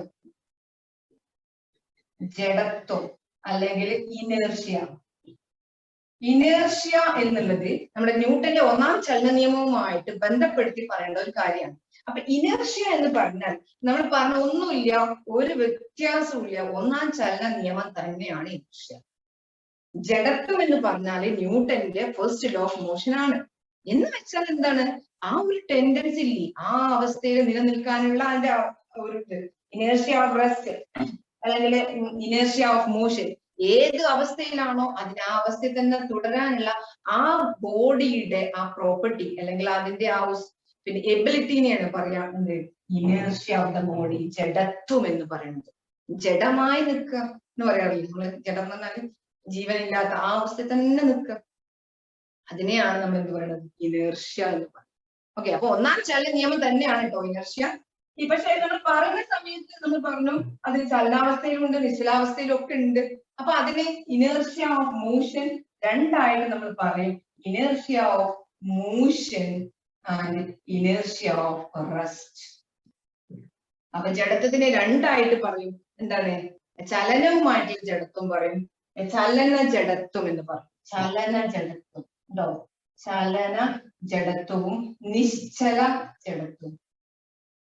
നിശ്ചലന ജഡത്വം രണ്ട് രീതിയിൽ നമുക്ക് പറയും, ചലന ജഡത്വവും നിശ്ചല ജഡത്വം, അല്ലെങ്കിൽ inertia of rest and inertia of motion, രണ്ട് രീതിയിൽ പറയും. എന്ന് വെച്ചാൽ എന്താണ്, റെസ്റ്റിൽ തന്നെ നിൽക്കാനാണ് താല്പര്യമെങ്കിൽ അതെന്താണ്, നിശ്ചലാവസ്ഥയിലുള്ള ജഡത്വമാണ്, അല്ലെങ്കിൽ ഇനേർഷ്യ ഓഫ് റെസ്റ്റ് ആണ്, അത് ആ അവസ്ഥയിൽ തന്നെ തുടരാനാണ് താല്പര്യം. അതേ സമയത്ത് ചലിച്ചുകൊണ്ടിരിക്കാനാണ് താല്പര്യമെങ്കിൽ എന്തായിരിക്കും, സിമ്പിൾ ആണ്, മോഷൻ ആണ്, ഇനേർഷ്യ ഓഫ് മോഷൻ ആണ്, അല്ലെങ്കിൽ ചലന ജഡത്വമാണ്. ഓക്കെ, അപ്പൊ ആ രണ്ട് ടേമിൽ കൂടി നമ്മൾ അതിനൊന്ന് പറയുന്നുള്ളൂ. അപ്പൊ inertia of rest is the tendency of a body to remain its state of rest. റെസ്റ്റിൽ തന്നെ നിൽക്കാനുള്ള അതിന്റെ ടെൻഡൻസിനെയാണ്, അല്ലെങ്കിൽ നിശ്ചലാവസ്ഥയിൽ തന്നെ നിൽക്കാനുള്ള അതിന്റെ ടെൻഡൻസിനെയാണ്, അതിന്റെ പ്രവണതനെയാണ് നമ്മൾ എന്ത് പറയുന്നത്, ഇനേർഷ്യ ഓഫ് റെസ്റ്റ് അല്ലെങ്കിൽ നിശ്ചല ജഡത്വം എന്ന് പറയുന്നത്. ഓക്കെ, ദാറ്റ് ഈസ്, അല്ലെങ്കിൽ നമുക്ക് ഇനബിലിറ്റി ടു മൂവ്, അതിന്റെ കഴിവില്ലായ്മയാണ് അല്ലെ, സ്വയം അതിന്റെ ആ അവസ്ഥയിൽ നിന്ന് മാറാനുള്ള കഴിവില്ലായ്മയാണ് ജഡത്വം എന്ന് പറയുന്നത്. അങ്ങനെയും പറയാം, inability of a body to change it state അല്ലെ, അതിന്റെ അവസ്ഥയിൽ നിന്ന് മാറാനുള്ള അതിന്റെ ഒരു മടി തന്നെ അല്ലെ, ജഡത്വം എന്ന് പറഞ്ഞാൽ തന്നെ ആ അവസ്ഥ തന്നെ തുടരുക. ഓക്കെ, അപ്പൊ രണ്ട് രീതിയിൽ നമുക്ക് പറയാം. ഇപ്പൊ നമ്മൾ ബസ്സിന്റെ കേസ് പറഞ്ഞു, അതുപോലെ ഇപ്പൊ ഒരു എന്താ പറയാ, വേറെ ഒരുപാട് എക്സാമ്പിൾ, നമ്മൾ മാവ് കുലുക്കുക, അല്ലെങ്കിൽ എന്തെങ്കിലും സാധനങ്ങൾ മരത്തിൽ നിന്ന് മാവാണെങ്കിലും പുളിയാണെങ്കിലും അല്ലെങ്കിൽ എന്തെങ്കിലും സാധനം ഉള്ളത് കുലുക്കുന്ന സമയത്ത് എന്ത് സംഭവിക്കും, അല്ലെങ്കിൽ കല്ലെടുത്തൊരു മാങ്ങനെ എറിയുന്ന സമയത്ത് എന്തുകൊണ്ടാണ് ഞെട്ടറ്റ് താഴേക്ക് വീഴുന്നത്, പറയാൻ പറ്റുമോ, എന്തായിരിക്കും? ഇപ്പൊ നിശ്ചലാവസ്ഥയിൽ നിൽക്കുന്ന ഒരു മാങ്ങയാണെങ്കിൽ അതിന് ആ അവസ്ഥയിൽ തന്നെ തുടരാനാണ് താല്പര്യം അല്ലെ. നമ്മൾ മാവിനെ പിടിച്ച് കുലുക്കണോ, എന്ത് സംഭവിക്കും, മാവിനെ കുലുക്കുന്ന സമയത്ത് റസ്റ്റിലുള്ള മാങ്ങ അല്ലെ, നിങ്ങൾ വിചാരിച്ചോളി, ഇത് മാങ്ങയാണെന്ന് വിചാരിക്കുക, കാണുന്നുണ്ടോ, വിചാരിച്ചോ ഓക്കെ. അപ്പൊ ഈ മാവിനെ കുലുക്കുന്ന സമയത്ത് എന്ത് സംഭവിക്കും, മാവിനെ കുലുക്കുന്ന സമയത്ത് മാവ് കുലുങ്ങും, ഈ മാങ്ങ റെസ്റ്റിലാണ്, മാങ്ങയുടെ ഞെട്ടി കുലുങ്ങും അല്ലെ. എന്താ സംഭവിക്കുക, ഞെട്ടി ഇളകുക എന്ന് പറഞ്ഞാൽ ഞെട്ടിതാ ഇങ്ങോട്ട് ഇളകും അല്ലെ, നമ്മുടെ ഇലയൊന്നും വേണ്ട. അപ്പൊ ഇങ്ങനെയുള്ള മാവിന് ഞെട്ടി ചെയ്ത് അങ്ങനെ ആവും, അങ്ങോട്ട് ഇളകും, പക്ഷെ മാങ്ങ ഇവിടെ തന്നെയാണ് അല്ലെ. അപ്പൊ മാങ്ങ ഇവിടെയും ഞെട്ടി അങ്ങോട്ടും പോണ സമയത്ത് എന്ത് ചെയ്യും, ഞെട്ടി പൊട്ടി മാങ്ങ താഴോട്ട് വീഴും. അവിടെ ഇനേർഷ്യ ഓഫ് റെസ്റ്റിലായിരുന്ന ബോഡി എന്ത് ചെയ്യാണ്, ഇവിടെ മോഷനിലേക്ക് പോയപ്പോ ഇത് റെസ്റ്റിലാണ്, അത് എന്ത് ചെയ്യാണ്, പൊട്ടിയിട്ട് താഴോട്ട് വീഴും. ഒരുപാട് കേസുകളുണ്ട് നമ്മൾ അങ്ങനെ പറഞ്ഞു. ഇപ്പൊ ക്യാരംസിന്റെ കോയിൻസ് ഇങ്ങനെ അട്ടിക്കട്ടിക്ക് വെച്ചു വെച്ചോളൂ, നിങ്ങൾ പൈസ അട്ടിക്കട്ടിക്ക് വെച്ചു വെച്ചോളൂ, എന്തായാലും കുഴപ്പമില്ല, കോയിൻസ് ഇടാം. എന്നിട്ട് എന്ത് ചെയ്യാണ്, ഒരു കോയിൻ എടുത്തിട്ട്, ക്യാരം കോയിൻ എടുത്തിട്ട് അതിന് ഏറ്റവും താഴെയുള്ള കോയിനെ ഒന്ന് തട്ടുക അല്ലെ. കാരംസ് കോയിൻ ഇങ്ങനെ അട്ടിക്കട്ടിക്ക് വെക്കുകയാണെങ്കിൽ നമ്മൾ ഇവിടെ വേറൊരു കോയിൻ വെച്ചിട്ട് അതിന്റെ ഏറ്റവും താഴെയുള്ളതിനെ തട്ടുകയാണെങ്കിൽ എന്ത് സംഭവിക്കും, ഇതിന്റെ മുകളിലുള്ള കോയിനൊക്കെ മൊത്തത്തിൽ റെസ്റ്റിലാണ്, എല്ലാരും റെസ്റ്റിലാണ്, എന്തുണ്ടാവും, yes you are right, Fida, പിന്നെ ഇത് എന്തുണ്ടാവും, എല്ലാരും റെസ്റ്റിലാണ്. അപ്പൊ ഇയാൾ വന്ന് ഇതിനെ തട്ടുന്ന സമയത്ത് ഇതിന് ഫോഴ്സ് കൊടുത്തു, ഇതിന് ബലം കൊടുത്തു. എന്ത് ചെയ്യും, ഈ ക്യാരൻസിനാണ് ഫോഴ്സ് കൊടുത്തത് അതിന് ചലിപ്പിക്കാൻ. അതേ സമയത്ത് ഇവരൊക്കെ റെസ്റ്റിലാ, ഇവർക്ക് ചലിക്കാൻ താല്പര്യമില്ല. അപ്പൊ ആരെ മൂവ് ചെയ്യാ, ഇയാളിങ്ങനെ മൂവ് ചെയ്യും, ബാക്കിയുള്ളത് ഈ അട്ടി നേരെ താഴോട്ട് കണ്ടുവരും, വീഴാതെ താഴോട്ട് വരും. യെസ് അല്ലെ, അവിടെ എന്താണ്, യൂണിവേഴ്സിറ്റി ഓഫ് റെസ്റ്റ് ആണ്, നിശ്ചല ജഡത്വമാണ്. ഓക്കെ, പിന്നെ എന്താണെന്നറിയാം, നേരത്തെ ആരോന്ന് പറഞ്ഞു, നമ്മൾ ചവിട്ടി ഇങ്ങനെ പിടിച്ചിട്ട് നമ്മൾ ഇങ്ങനെ പൊടി തട്ടുകയാണെങ്കിൽ, ഇങ്ങനെ പിടിച്ചു കഴിഞ്ഞാൽ പൊടി തട്ടാനില്ല അല്ലെ, ഒരടി കൊടുക്കണം അല്ലെ, ഇതിപ്പോ ചവിട്ടിയാ വിചാരിച്ചോളി. ഇതിനെന്ത് ചെയ്യാണ്, ഞാൻ ഇവിടെ ഒരു അടി അടിക്കുന്ന സമയത്ത് എന്ത് സംഭവിക്കും, ഇത് റെസ്റ്റിലായിരുന്നു. യെസ്, മനസ്സിലായി, ഇനി പറയണ്ടെന്നായിരിക്കും അല്ലെ. ഓക്കെ, റെസ്റ്റിലായിരുന്നു, അത് മൂവ് ചെയ്യുന്ന സമയത്ത് പൊടികൾ റെസ്റ്റിലാണ്, എന്ത് ചെയ്തു, മാറ്റ് പിന്നോട്ട് പോയി, അപ്പൊ എന്ത് ചെയ്തു, പൊടി പുറത്തേക്ക് പോയി. ഓക്കെ, അതുപോലെ നമ്മുടെ ലൈഫിൽ ഒരുപാട് എക്സാമ്പിൾസ് ഉണ്ട്. അപ്പൊ നീ പറയണ്ടെന്ന് പറഞ്ഞുകൊണ്ട് ഞാൻ പറയണില്ല. അപ്പൊ ഇനേർഷ്യ റെസ്റ്റും ഇനേർഷ്യ മോഷനും ചലന ജഡത്വവും നിശ്ചല ജഡത്വവും ന്യൂട്ടന്റെ ഒന്നാം ചലന നിയമവും നമ്മൾ പഠിച്ചു കഴിഞ്ഞു. ഇനി എക്സാമ്പിൾസ് 3.2 എന്ന് പറഞ്ഞ ടേബിൾ ഉണ്ട്, അത് ഫില്ല് ചെയ്യാം. നിങ്ങൾക്ക് സറൗണ്ടിങ്സ് ഉള്ള ഒരുപാട് എക്സാമ്പിൾസ് വെച്ചിട്ട് അതിൽ ഫില്ല് ചെയ്യാം. നെക്സ്റ്റ് നമുക്ക് പറയാനുള്ളത് mass and inertia. Mass and inertia, മാസും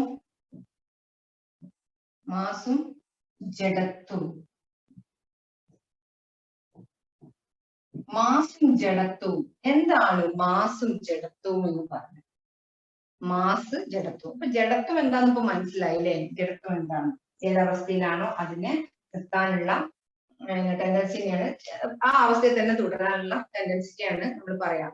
ഇനി നമ്മൾ നോക്കുക, മാസ് എങ്ങനെയാണ് ജഡത്തെ ആശ്രയിക്കുന്നത്, മാസ് എങ്ങനെയാണ് ജഡത്തെ ആശ്രയിക്കുന്നത്, അല്ലെങ്കിൽ അതിനെന്തെങ്കിലും പ്രത്യേകത ഉണ്ടോ? ജഡത്വം എന്ന് പറഞ്ഞാൽ ആ അവസ്ഥയിൽ തന്നെ നിൽക്കാനുള്ള ടെൻഡൻസി. അപ്പൊ ഒരു നമ്മൾ പറഞ്ഞു, ഒരു അവസ്ഥയിൽ ഇപ്പൊ ഒരു വലിയൊരു പാറ ഉണ്ടെന്ന് ചോദിച്ചോളൂ, ഒരു എന്താ പറയാ, ഒരു 50 കിലോ ഉള്ള ഒരു പാറ ഇവിടെ ഉണ്ട്. അതേ സമയത്ത് ഒരു കിലോ ഉള്ള ഒരു ബോളും തൊട്ടടുത്തുണ്ട്. അപ്പൊ ഇത് വലിയൊരു പാറയാണ്, 50 കിലോ ഉള്ള ഒരു പാറ ഇവിടെ ഉണ്ട്, 1 കിലോ ഉള്ള ഒരു ബോൾ ഇവിടെ ഉണ്ട്. റെസ്റ്റിലാണ്, നിശ്ചലാവസ്ഥയിലാണ്. നമ്മൾ ഇതിനെ എന്ത് ചെയ്യാണ്, നമ്മളിവിടെ പറയാൻ പോകുന്നത്, നമ്മൾ ഡിസ്കസ് ചെയ്യുന്നത് മാസും ജഡത്വവുമാണ്, മാസും ഇനർഷ്യയാണ്. ഇതിനൊരു ഇനർഷ്യ ഉണ്ട്, ഇതിനൊരു ജഡത്വം ഉണ്ട്. അത് ആ അവസ്ഥയിൽ തന്നെ നിലനിൽക്കുകയാണ് അല്ലെ, ആ അവസ്ഥയിൽ തന്നെ നിലനിൽക്കുകയാണ്.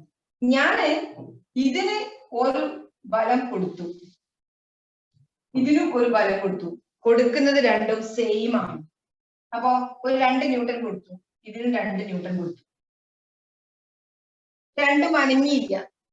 കുറച്ചും കൂടി കൊടുത്തു, ഒരു 5 ന്യൂട്ടൺ ഇതിനും കൊടുത്തു, 5 ന്യൂട്ടൺ സെയിം കൊടുത്തു, ഒരേ ഫോഴ്സ് കൊടുത്തു, ബലം കൊടുത്തു.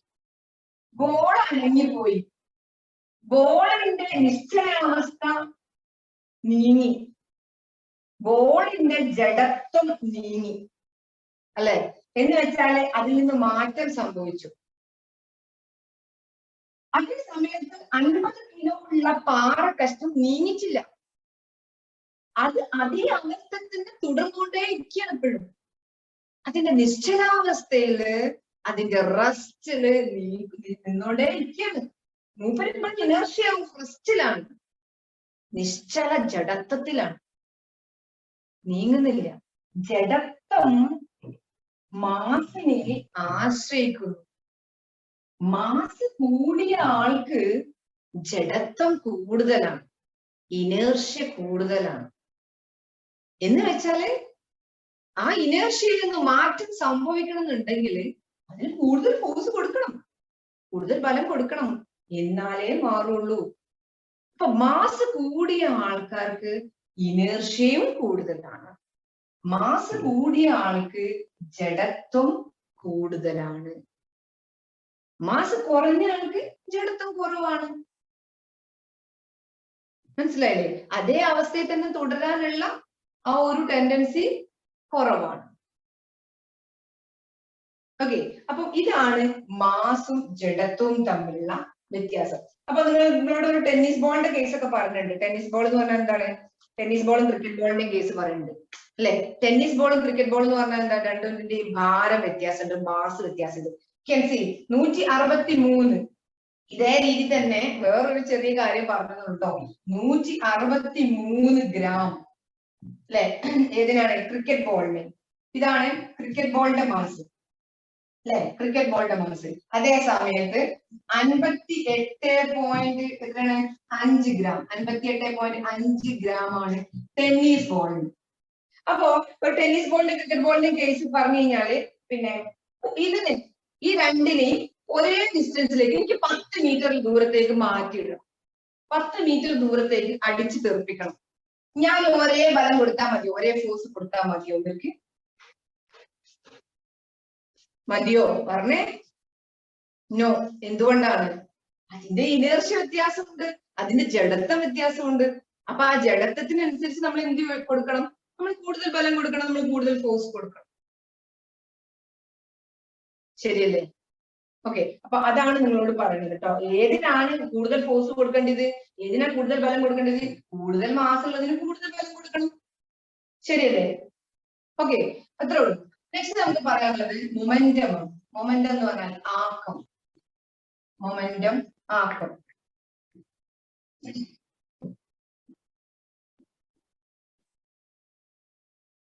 മൊമെന്റം അല്ലെങ്കിൽ ആക്കം.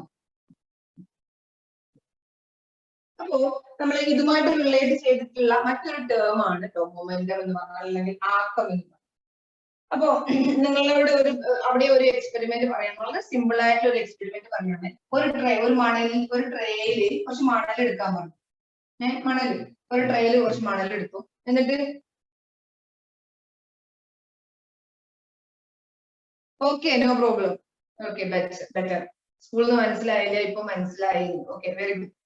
അപ്പോ ഇവിടെ ഒരു ട്രേയില് കൂടുതൽ എക്സ്പെരിമെന്റ്, കൂടുതൽ നമ്മൾ പറയുമ്പോൾ ചില പിന്നെ നമുക്ക് അറിഞ്ഞു കഴിഞ്ഞാൽ പിന്നെ എക്സാമ്പിൾസിന് കൂടുതൽ പറയുമ്പോൾ ചിലപ്പോൾ നമുക്ക് ബോറടിക്കും. അതുകൊണ്ടാണ് ഞാൻ നിർത്തിയിട്ടോ. കുഴപ്പമില്ല, നോ പ്രോബ്ലം. സോ മനസ്സിലാവാത്തത് ചോദിക്കാം. അപ്പൊ ഒരു ട്രേ എടുത്തു. ആ ട്രേയിൽ കുറച്ച് മണലെടുത്തു. മണലെടുത്തതിന് ശേഷം നമ്മൾ ഐസ്ക്രീം കഴിക്കുന്ന ബോളുകൾ, ആ ബോൾ 2 ബോൾ എടുക്കാം. 2 ബോളിൽ ഒന്നില് അതിനുള്ളിൽ മണൽ നിറച്ചിട്ട് അടക്കുക, ഒന്നില് മണലില്ലാതെ. ഓക്കെ, എന്നിട്ട് എന്ത് ചെയ്യാം? ഒരേ ഹൈറ്റിൽ നിന്ന് 2 ബോളുകളും താഴോട്ടില്ല. ഒരേ ബോളാണ് കേട്ടോ. ഒന്നില് മണൽ നിറച്ചതാണ്. അപ്പൊ മണൽ നിറച്ചതിന് നമ്മൾ ഷെയ്ഡ് ചെയ്യാം. ഇത് മണൽ നിറച്ചതാണ്. അപ്പൊ മണൽ നിറച്ചതിനെ ഷെയ്ഡ് ചെയ്തിട്ടുണ്ട്. അതിനെന്ത് ചെയ്യാണ്? താഴോട്ടിടുക. താഴോട്ടിടുന്ന സമയത്ത് ഞാൻ മൊമെന്റം അല്ലെങ്കിൽ ആക്കം എന്ന് പറഞ്ഞ ഒരു കൺസെപ്റ്റിനെ കുറിച്ചാണ് നിങ്ങളോട് പറയുന്നത് കേട്ടോ. അപ്പൊ നന്നായി ശ്രദ്ധിക്കണം ഈ ടേം. ഞാനത് പറയാൻ കാരണം എനിക്ക് മൊമെന്റം എന്നുള്ള ഒരു ടേമിന്റെ കോൺസെപ്റ്റ് മനസ്സിലായത് ഞാൻ +2 എത്തിയതിനു ശേഷം. എന്നുവെച്ചാല് ഞാൻ 12ാം ക്ലാസ് എത്തിയതിനു ശേഷമാണ് എനിക്ക് എന്താണ് മൊമെന്റം എന്നുള്ള കോൺസെപ്റ്റ് മനസ്സിലായത്. കാരണം ഒരു എന്താ പറയുക, ഫിസിക്കൽ മീനിങ് മനസ്സിലാക്കിയേ. ഫിസിക്കൽ മീനിങ് അതിന്റെ യഥാർത്ഥ മീനിങ് മനസ്സിലാക്കി കഴിഞ്ഞാൽ നമുക്ക് വളരെ സിമ്പിൾ ആണ്. ഓക്കെ, അപ്പൊ നമ്മള് പിന്നെ പ്രായമുള്ള ആൾക്കാരൊക്കെ, വീട്ടിലുള്ള ആൾക്കാര് നിങ്ങളോട് ചോദിക്കും, അത് ചെയ്യാൻ എനിക്ക് ആക്കണ്ടോടാ അല്ലെ, അതിനെക്കൊണ്ട് ആവോ എന്ന് ചോദിക്കാറില്ലേ? അതാ വലിയ ഒരു പിന്നെ മണലെടുക്കാൻ അല്ലെങ്കിൽ കല്ലെടുക്കാൻ എനിക്ക് ആക്കണ്ടോ എന്ന് ചോദിക്കാറുണ്ട് അല്ലെ പ്രായമുള്ള ആൾക്കാരൊക്കെ. ശരിക്കും ആ ആക്കം എന്ന് പറഞ്ഞത് ഈ ആക്കം തന്നെയാണ്. എന്ന് വെച്ചാൽ അതിന്റെ ഒരു കഴിവ്, കപ്പാസിറ്റി. ഓക്കെ, ആ കപ്പാസിറ്റിയാണ് ഒരു ക്യാരക്ടറിസ്റ്റിക് പ്രോപ്പർട്ടി ടു മൂവ്, അല്ലെങ്കിൽ ഒരു എഫക്റ്റ് ഉണ്ടാക്കാൻ പറ്റുന്ന. ഇഫക്റ്റ് എന്ന് പറഞ്ഞാൽ അതിന്റെ എന്താ പറയാ, അതിന്റെ ഒരു എന്താ പറയാ, അതുകൊണ്ടുള്ള ഒരു പിന്നെ ഒരു പ്രവൃത്തി ചെയ്യാനുള്ള ആ ഒരു കഴിവ് അല്ലെ. Impact. Yes, very good Aarathi, you are right. Impact. ആ ഇമ്പാക്ട് ഉണ്ടാക്കാനുള്ള കഴിവാണ് ആക്ച്വലി മൊമെന്റം അല്ലെങ്കിൽ ആക്കം എന്ന് പറയുന്നത്. സോ നമ്മളൊരു മണലെടുത്തു, അതിന് ഒരേ ഹൈറ്റിൽ ഇട്ടു. ഇവിടെ ഒരു പിച്ച് ഉണ്ടായി അല്ലെ, ചെറിയൊരു പിച്ച് എന്ന് പറഞ്ഞാൽ എന്താണ്? ചെറിയൊരു കുഴി അല്ലെ, ചെറിയൊരു കുഴി ഉണ്ടായി. ഇവിടെ നോക്കിയ സമയത്ത് നമുക്ക് മനസ്സിലാക്കാൻ പറ്റും കുറച്ച് വലിയ കുഴിയാണ്. ഇവിടെ ഒരു കുഞ്ഞു കുഴി അല്ലെ, ഇവിടെ ഒരു കുഞ്ഞു കുഴിയും ഇവിടെ ഒരു വലിയ കുഴിയുണ്ട്. എന്താണ് അതിന്റെ വ്യത്യാസം? എന്തുകൊണ്ടാണ് ഇവിടെ ഒരു വലിയ കുഴിയും ഇവിടെ ഒരു കുഞ്ഞു ചുറ്റും ഉണ്ടായത്. എന്തുകൊണ്ടായിരിക്കും? നമ്മൾ ഒരേ ഉയരത്തിൽ നിന്ന് ഒരേ രീതിയിലാണ് ബോളിലിട്ടിരിക്കുന്നത്. പക്ഷേ ഇതിന്റെ മാസ് അല്ലെ, ഇതിന്റെ മാസ് m1 ആണെന്ന് വിചാരിച്ചോ, ഇതിന്റെ മാസ് m2 ആണ്. അല്ലെങ്കിൽ നമുക്ക് പറയാം ഇതിപ്പം ഒരു 500 ഗ്രാമിന്റെ കട്ടിയായിരുന്നു, 500 ഗ്രാം. ഇത് ഒരു 2 കിലോ ഉണ്ടായിരുന്നു, ഇത് 2 കിലോ ഉണ്ടായിരുന്നു. അപ്പൊ 2 കിലോ എന്ന് പറയുമ്പോ മാസ് അല്ലെ, ഭാരം, മാസ് കൂടുതലാണ്. മാസ് കൂടുതലുള്ള ആൾക്ക് കൂടുതൽ ഇമ്പാക്ട് ഉണ്ടാക്കാൻ കഴിയും. യെസ്, മാസ് ഡിഫറൻസ് അല്ലെ, മാസിന്റെ വ്യത്യാസം കൂടുതലുള്ള ആൾക്കാർക്ക് കൂടുതൽ ഇമ്പാക്ട് ഉണ്ടാക്കാൻ കഴിയും. ഇമ്പാക്ട് എന്ന് പറഞ്ഞാൽ അതിന്റെ അഘാതം അല്ലെ, അഘാതം ഉണ്ടാക്കാൻ കഴിയുന്നു. ആ കഴിവാണ് ആക്കം, ആ കഴിവാണ് മൊമെന്റം. സിമ്പിൾ ആണ് അല്ലെ, മൊമെന്റം. അപ്പൊ ആ കഴിവ് എത്രത്തോളം ആ കഴിവുണ്ട് അത് മാസിനെ ആശ്രയിക്കും. ശരിയല്ലേ? മാസിനെ ആശ്രയിക്കൂലേ? മാസ് കൂടുതലുള്ള ആൾക്കാർക്ക് കൂടുതൽ ഇമ്പാക്ട് ഉണ്ടാക്കാൻ കഴിയണില്ലേ? ഇല്ലേ? മാസ് കൂടുതലുള്ള ആൾക്ക് കൂടുതൽ മൊമെന്റ് ഉണ്ട് അല്ലേ? ഞാനിവിടെ 10 കിലോന്റെ വെച്ചാൽ 10 കിലോന് നല്ല ആഴത്തിലേക്ക് വീഴും. നമ്മൾ ഷോർട്ട് പുട്ടൊക്കെ വേണമെങ്കിൽ നന്നായിട്ട് വീഴും അല്ലേ? അപ്പൊ മാസ് കൂടുതലുള്ള ആൾക്ക് നല്ല ഇമ്പാക്ട് ഉണ്ടാക്കാൻ കഴിയും, നല്ല മൊമെന്റം ഉണ്ട്. ആ ഇമ്പാക്ട് ഉണ്ടാക്കാനുള്ള കഴിവിനെയാണ് മൊമെന്റം എന്ന് പറയുന്നത്. ഓക്കെ, ആക്കം എന്ന് പറയുന്നത് അത്രയും ചെയ്യാനുള്ള കഴിവ്, ആക്കം. അപ്പൊ മാസ് കൂടുതലാണെങ്കിൽ അപ്പൊ ഒരു ഇമ്പോർട്ടന്റ് ടേം ആയിട്ടോ, മൊമെന്റത്തിനെ അല്ലെങ്കിൽ ആക്കത്തിനെ ആശ്രയിക്കുന്ന ഒരു ഘടകം നമുക്ക് കിട്ടി. എന്താണ്? മാസ് അല്ലെ, മാസ് ഒരു ഘടകമാണ്. എന്ന് വെച്ചാല് മാസ് കൂടുകയാണെങ്കിൽ മൊമെന്റം കൂടും, ആക്കം കൂടും. ശരി, ഇനി അപ്പോഴേ നമ്മൾക്ക് അത് എളുപ്പത്തിൽ മനസ്സിലാക്കാൻ പറ്റണത്, നമ്മളിപ്പോ ഒരു വണ്ടി റോഡിൽ ആക്സിഡന്റ് ആയെന്ന് വിചാരിച്ചു, ആക്സിഡന്റ് ഉണ്ടാവും.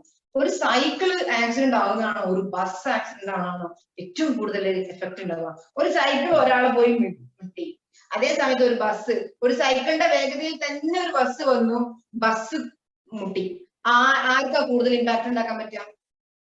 ബസ്സിനാണ്, ഓഫ് കോഴ്സ് അല്ലെ. ബസ് തട്ടിയാലാണ് നമുക്ക് കൂടുതൽ പ്രശ്നം ഉണ്ടാവുക, കാരണം ബസ്സിനാണ് ആക്കം കൂടുതൽ. യെസ്, വെരി ഗുഡ്, ബസ്സിനാണ് ആക്കം കൂടുതൽ, ബസ്സിനാണ് മൊമെന്റം കൂടുതൽ. യെസ്, ബിക്കോസ് ലോറി ആണെങ്കിലും പറ്റും അല്ലെ. ആദിത്യദേവ് പറയാണ് ലോറി ആണെങ്കിലോ. ഞാനിവിടെ പറഞ്ഞത് ശ്രദ്ധിക്കണം, വെലോസിറ്റി, വേഗത സെയിം ആണ്. സൈക്കിളിന്റെയും ബസിന്റെയും വേഗത തുല്യാണ്.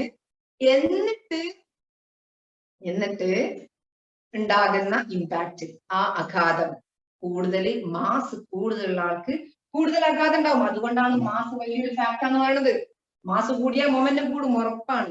മാസ് കൂടിയാല് ഇനേർഷ്യയും കൂടും അല്ലെ. ഓക്കെ, അടുത്തത് പറയാണേ, ഇതേ ആൾക്കാർ തന്നെ, ഇതേ സൈക്കിളും ഇതേ ബസ്സും തന്നെ. ഒരാള് വന്നത് സൈക്കിള് അല്ലെ, വേണ്ട, ഒരേ മാസമുള്ള രണ്ടാൾക്കാർ, 2 ബസ്സുകൾ ഒരേ മാസം ആയിക്കോട്ടെ, രണ്ടും കൂടി ഒപ്പം പറഞ്ഞാൽ കൺഫ്യൂഷൻ ആവും. 2 ബസ്സും ഒരേ എന്തിലാണ്? മാസിലാണ്. 100 കിലോഗ്രാം ഉള്ള ബസ്സാണ്, 100 കിലോ, രണ്ടും 100 കിലോ ഉള്ള ബസ്സാണ്. പക്ഷേ ഇവിടെ ഒരാളുടെ 100 കിലോ ഉള്ള ബസ്സാണ്, ഇവിടെ ഒരാളുണ്ട്, ഈ ആൾ പോയി ഇടിക്കുകയാണ്. പക്ഷെ ഇയാൾ പോയത് 40 മീറ്റർ പെർ സെക്കൻഡിലാണ് ഈ ബസ് പോയത്. ഈ ബസ് പോയത് ഒരു 70 മീറ്റർ പെർ സെക്കൻഡിലാണ്. ഒരു ബസ് നിങ്ങൾക്ക് അറിയില്ല കേട്ടോ, എന്തായാലും പറയാം. രണ്ടും ഒരേ മാസാട്ടോ. നമ്മൾ നേരത്തെ പറഞ്ഞു മാസ് കൂടിയാല് മൊമെന്റം കൂടും, ആക്കും കൂടും. പക്ഷെ രണ്ടാക്കും ഒരേ മാസാണ്, ഒരേ ഇമ്പാക്ട് ആണല്ലോ ഉണ്ടാവേണ്ടി. പക്ഷേ ഇവിടെ വേറൊരാള് വ്യത്യാസമുണ്ട്, വെലോസിറ്റി, വേഗത അല്ലെ, വേഗത, സ്പീഡ്. ആര് വന്നതാണ് ഏറ്റവും കൂടുതൽ ഉണ്ടാവുക? ആർക്കാണ് ഇയാൾ കൂടുതൽ ഇമ്പാക്ട് ഉണ്ടാക്കാൻ പറ്റുക? വെലോസിറ്റി കൂടുതൽ ഉണ്ടാവും. Mayuka, you are right. Yes, second ബസ്സിന് അല്ലേ. Yes, very good. ഇത് ഫസ്റ്റ് സെക്കൻഡ് ബസ് ആണെങ്കിൽ സെക്കൻഡ് ബസ്സിനാണ് കൂടുതൽ ഇമ്പാക്ട് ഉണ്ടാക്കാൻ പറ്റിയ. കാരണം എന്താണ്? ഇതിന്റെ വേഗത കൂടുതലാണ്. നമ്മൾ പറയാറില്ലേ, നല്ല ആക്സിഡന്റ് ഒക്കെ ഉണ്ടായി കുറെ ആൾക്കാർ മരിച്ചൊക്കെ ആണെങ്കിൽ നമ്മൾ പറയും ആ ബസ് ആ ബസ് വന്ന വേഗത ഭയങ്കര സ്പീഡിലാ വന്നത് അല്ലേ? കാരണം എന്താ അറിയോ, അവിടെ നമ്മൾ ഫിസിക്സ് ആണ് അപ്ലൈ ചെയ്യുന്നത്. എന്താണ് അവിടെ കൂടുതൽ ഇമ്പാക്ട് ഉണ്ടാക്കാൻ പറ്റുന്നു, കൂടുതൽ മൊമെന്റ് ഉണ്ട്, കൂടുതൽ ആക്കമുണ്ട്, കൂടുതൽ ആക്കം ഉള്ളത് കൊണ്ട് കൂടുതൽ ഇമ്പാക്ട്, കൂടുതൽ ആഘാതം ഉണ്ടാക്കാൻ കഴിയുന്നു അല്ലെ? അപ്പോ രണ്ടാമത്തെ ആളെ കിട്ടി. ആരാണ്? ഫസ്റ്റത്തെ ആളായിരുന്നു. ഫസ്റ്റത്തെ ആള് മാസായിരുന്നു അല്ലെ? മാസ്. രണ്ടാമത്തെ ആൾ ആരാ കിട്ടിയത്? ഫസ്റ്റത്തെ ആള് മാസ്.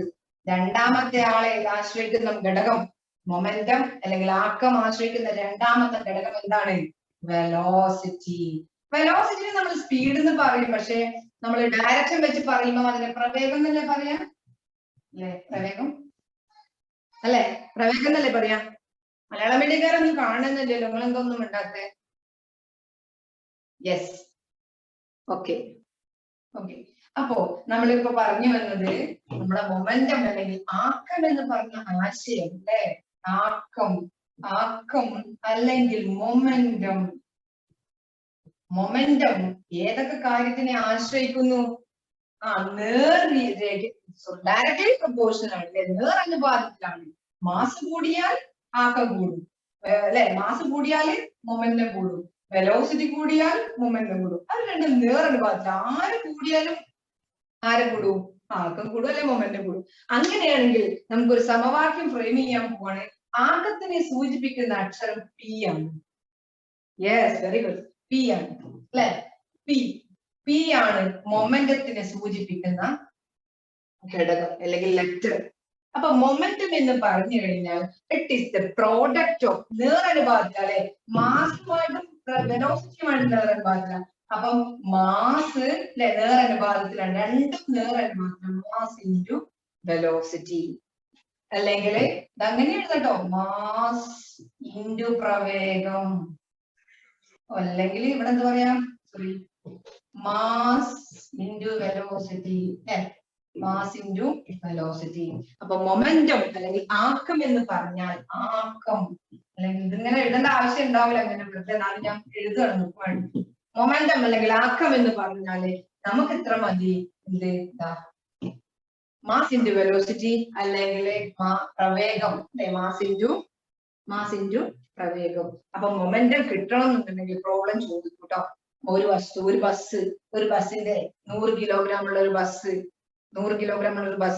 50 മീറ്റർ പെർ സെക്കൻഡ് വേഗതയിൽ സഞ്ചരിക്കുകയാണ്, ട്രാവൽ ചെയ്യാണ്. What is the momentum of that bus? ആ ബസിന്റെ ആക്കം എത്രയാണ് എന്ന് ചോദിച്ചാൽ സിമ്പിൾ ആണ്. 100 ഇൻറ്റു ആ വെലോസിറ്റി ഗുണിച്ചാൽ മതി. ഇനിയോ നമുക്ക് ഗുണിച്ചിട്ട് കാര്യം, നമുക്ക് ഫിസിക്സിൽ ഏറ്റവും ഇമ്പോർട്ടന്റ് ആയിട്ടുള്ള ഒരു കാര്യമാണ് യൂണിറ്റ് എന്ന് പറഞ്ഞാൽ അല്ലെ? യൂണിറ്റ് എഴുതാഞ്ഞാല് എന്തുണ്ടാവില്ല, നമുക്ക് കംപ്ലീറ്റ് ആവില്ല. അപ്പൊ അതിന്റെ യൂണിറ്റുകൾ പറഞ്ഞോളി. P is equal to M into V. നമുക്കറിയാം മാസിന്റെ യൂണിറ്റ് എത്രയാണ്? മാസ് എങ്ങനെയാണ് അളക്കല്? കിലോഗ്രാമിലാണ് അല്ലെ? മാസ് അളക്കൽ കിലോഗ്രാമിലാ. പിന്നെ വെലോസിറ്റി, പ്രവേഗത്തിന്റെ യൂണിറ്റ് എന്താണ്? V is the velocity. എന്താണ്? Metre per second. ശ്രദ്ധിക്കണേ, മീറ്റർ പെർ സെക്കൻഡ്. ഈ പെർ സെക്കൻഡ് എന്ന് പറഞ്ഞാൽ എന്താ ശരിക്കും അറിയോ? Sorry, kilogram metre per second ആണ്. അങ്ങനെ കേട്ടോ, മീറ്റർ പെർ സെക്കൻഡ്. അപ്പൊ അങ്ങനെ എഴുതാം, മീറ്റർ പെർ സെക്കൻഡ്. അപ്പൊ കിലോഗ്രാം മീറ്റർ പെർ സെക്കൻഡ് ആണ് ആരുടെ യൂണിറ്റ്? ആക്കത്തിന്റെ യൂണിറ്റ് അല്ലെങ്കിൽ എന്താ പറയാ, മൊമെന്റത്തിന്റെ യൂണിറ്റ്. ശ്രദ്ധിക്കാനുണ്ടോ? വളരെ ഇമ്പോർട്ടന്റ് ആണ്. നമ്മളൊരു പ്രോബ്ലം ചെയ്ത് നേരത്തെ ഞാൻ പറഞ്ഞ പോലെ 100 കിലോഗ്രാം മാസിൽ ഒരു ബസ്. Very good. ഒരാൾ ചോദിക്കുകയാണ്, വി അന്ത്യപ്രവേഗമല്ലേ? വി അന്ത്യപ്രവേഗം ആണ് നമ്മൾ നോർമലി സൂചിപ്പിക്കുക. യുവിനെ ആദ്യപ്രവേഗമായിട്ടാണ് അല്ലെ? Initial velocity, final velocity. പക്ഷേ ഇനീഷ്യൽ വെലോസിറ്റി ആണെങ്കിലും ഫൈനൽ വെലോസിറ്റി ആണെങ്കിലും ഒക്കെ നമ്മൾ വെലോസിറ്റി അല്ലെങ്കിൽ പ്രവേഗം എന്ന് പറയുമ്പോൾ അത് വി ആയിട്ടാണ് പറയാം. അവിടെ രണ്ടെണ്ണം തന്നിട്ടുള്ള ഒരു പ്രോബ്ലം ആണെങ്കിൽ, നമുക്ക് ഒരെണ്ണം കാണുന്ന കേസിൽ, ആക്സിലറേഷൻ കാണുന്ന കേസിലൊക്കെ നമുക്ക് രണ്ടെണ്ണം തന്നിട്ടാണ് എങ്കിൽ നമുക്ക് പറയാം അത് ഒന്ന് ഇനീഷ്യൽ ആണ്, ഒന്ന് ആദ്യമാണ്, മറ്റത് അന്ത്യമാണ്. ജനറൽ ആയിട്ട് നമ്മൾ പറയുമ്പോൾ നമ്മൾ ജനറൽ ആയിട്ട് പറയുകയാണെങ്കിൽ വി എന്ന് പറഞ്ഞാൽ അത് വെലോസിറ്റി അല്ലെ? അത് അവിടെ കാരണം എന്താണ്? ഇവിടെ അന്ത്യവും ആദ്യം ഒന്നും ഇല്ല, ഇനീഷ്യൽ ഫൈനലൊന്നും ഇല്ല, ഒരു വെലോസിറ്റി ഉള്ളൂ. ഓക്കെ, ശരി. അപ്പൊ യൂണിറ്റ് എഴുതിയല്ലോ അല്ലെ? Kilogram metre per second. അല്ലെ? യൂണിറ്റ് എഴുതണം കേട്ടോ. അപ്പൊ നമ്മൾ പ്രോബ്ലം താഴെ ഇഷ്ടം പോലെ പ്രോബ്ലംസ് ഉണ്ട്. നമ്മൾ പ്രോബ്ലം ചെയ്യാൻ എന്താ പറയാറോ ഒരു താല്പര്യം വരണം. പ്രോബ്ലം ചെയ്യുമ്പോൾ ചിലപ്പോൾ കുട്ടികൾക്ക് ഇഷ്ടം ഉണ്ടാവില്ല. എന്താ അറിയോ? തിയറി മനസ്സിലായിട്ടില്ല, അതുകൊണ്ടാണ്. തിയറിനെ ഇഷ്ടമില്ലാതെ പ്രോബ്ലം ചെയ്യാൻ നമുക്ക് കഴിയൂല. അപ്പൊ തിയറി നന്നായിട്ട് പഠിക്കുകയാണെങ്കിൽ പ്രോബ്ലം കിട്ടാൻ ഭയങ്കര ഇൻട്രസ്റ്റ് ആയിരിക്കും. എല്ലാ പ്രോബ്ലംസും ഇങ്ങനെ ചെയ്ത് നോക്കും. അങ്ങനെ പ്രോബ്ലംസ് നന്നായിട്ട് ചെയ്യണം. ചെയ്താലാണ് നമുക്ക് ആ തിയറി നന്നായിട്ട് കൺസെപ്റ്റ് മനസ്സിലായി. യെസ്, എനിക്ക് ഇഷ്ടമാണ് അനന്യ പറയാൻ. അനന്യ പെട്ടെന്ന് ആൻസർ പറയാൻ നോക്കട്ടോ. A car of 100 gram 100 kilogram കേട്ടോ. കാറല്ലേ, 1000 ആണ് കേട്ടോ, 100 അല്ല.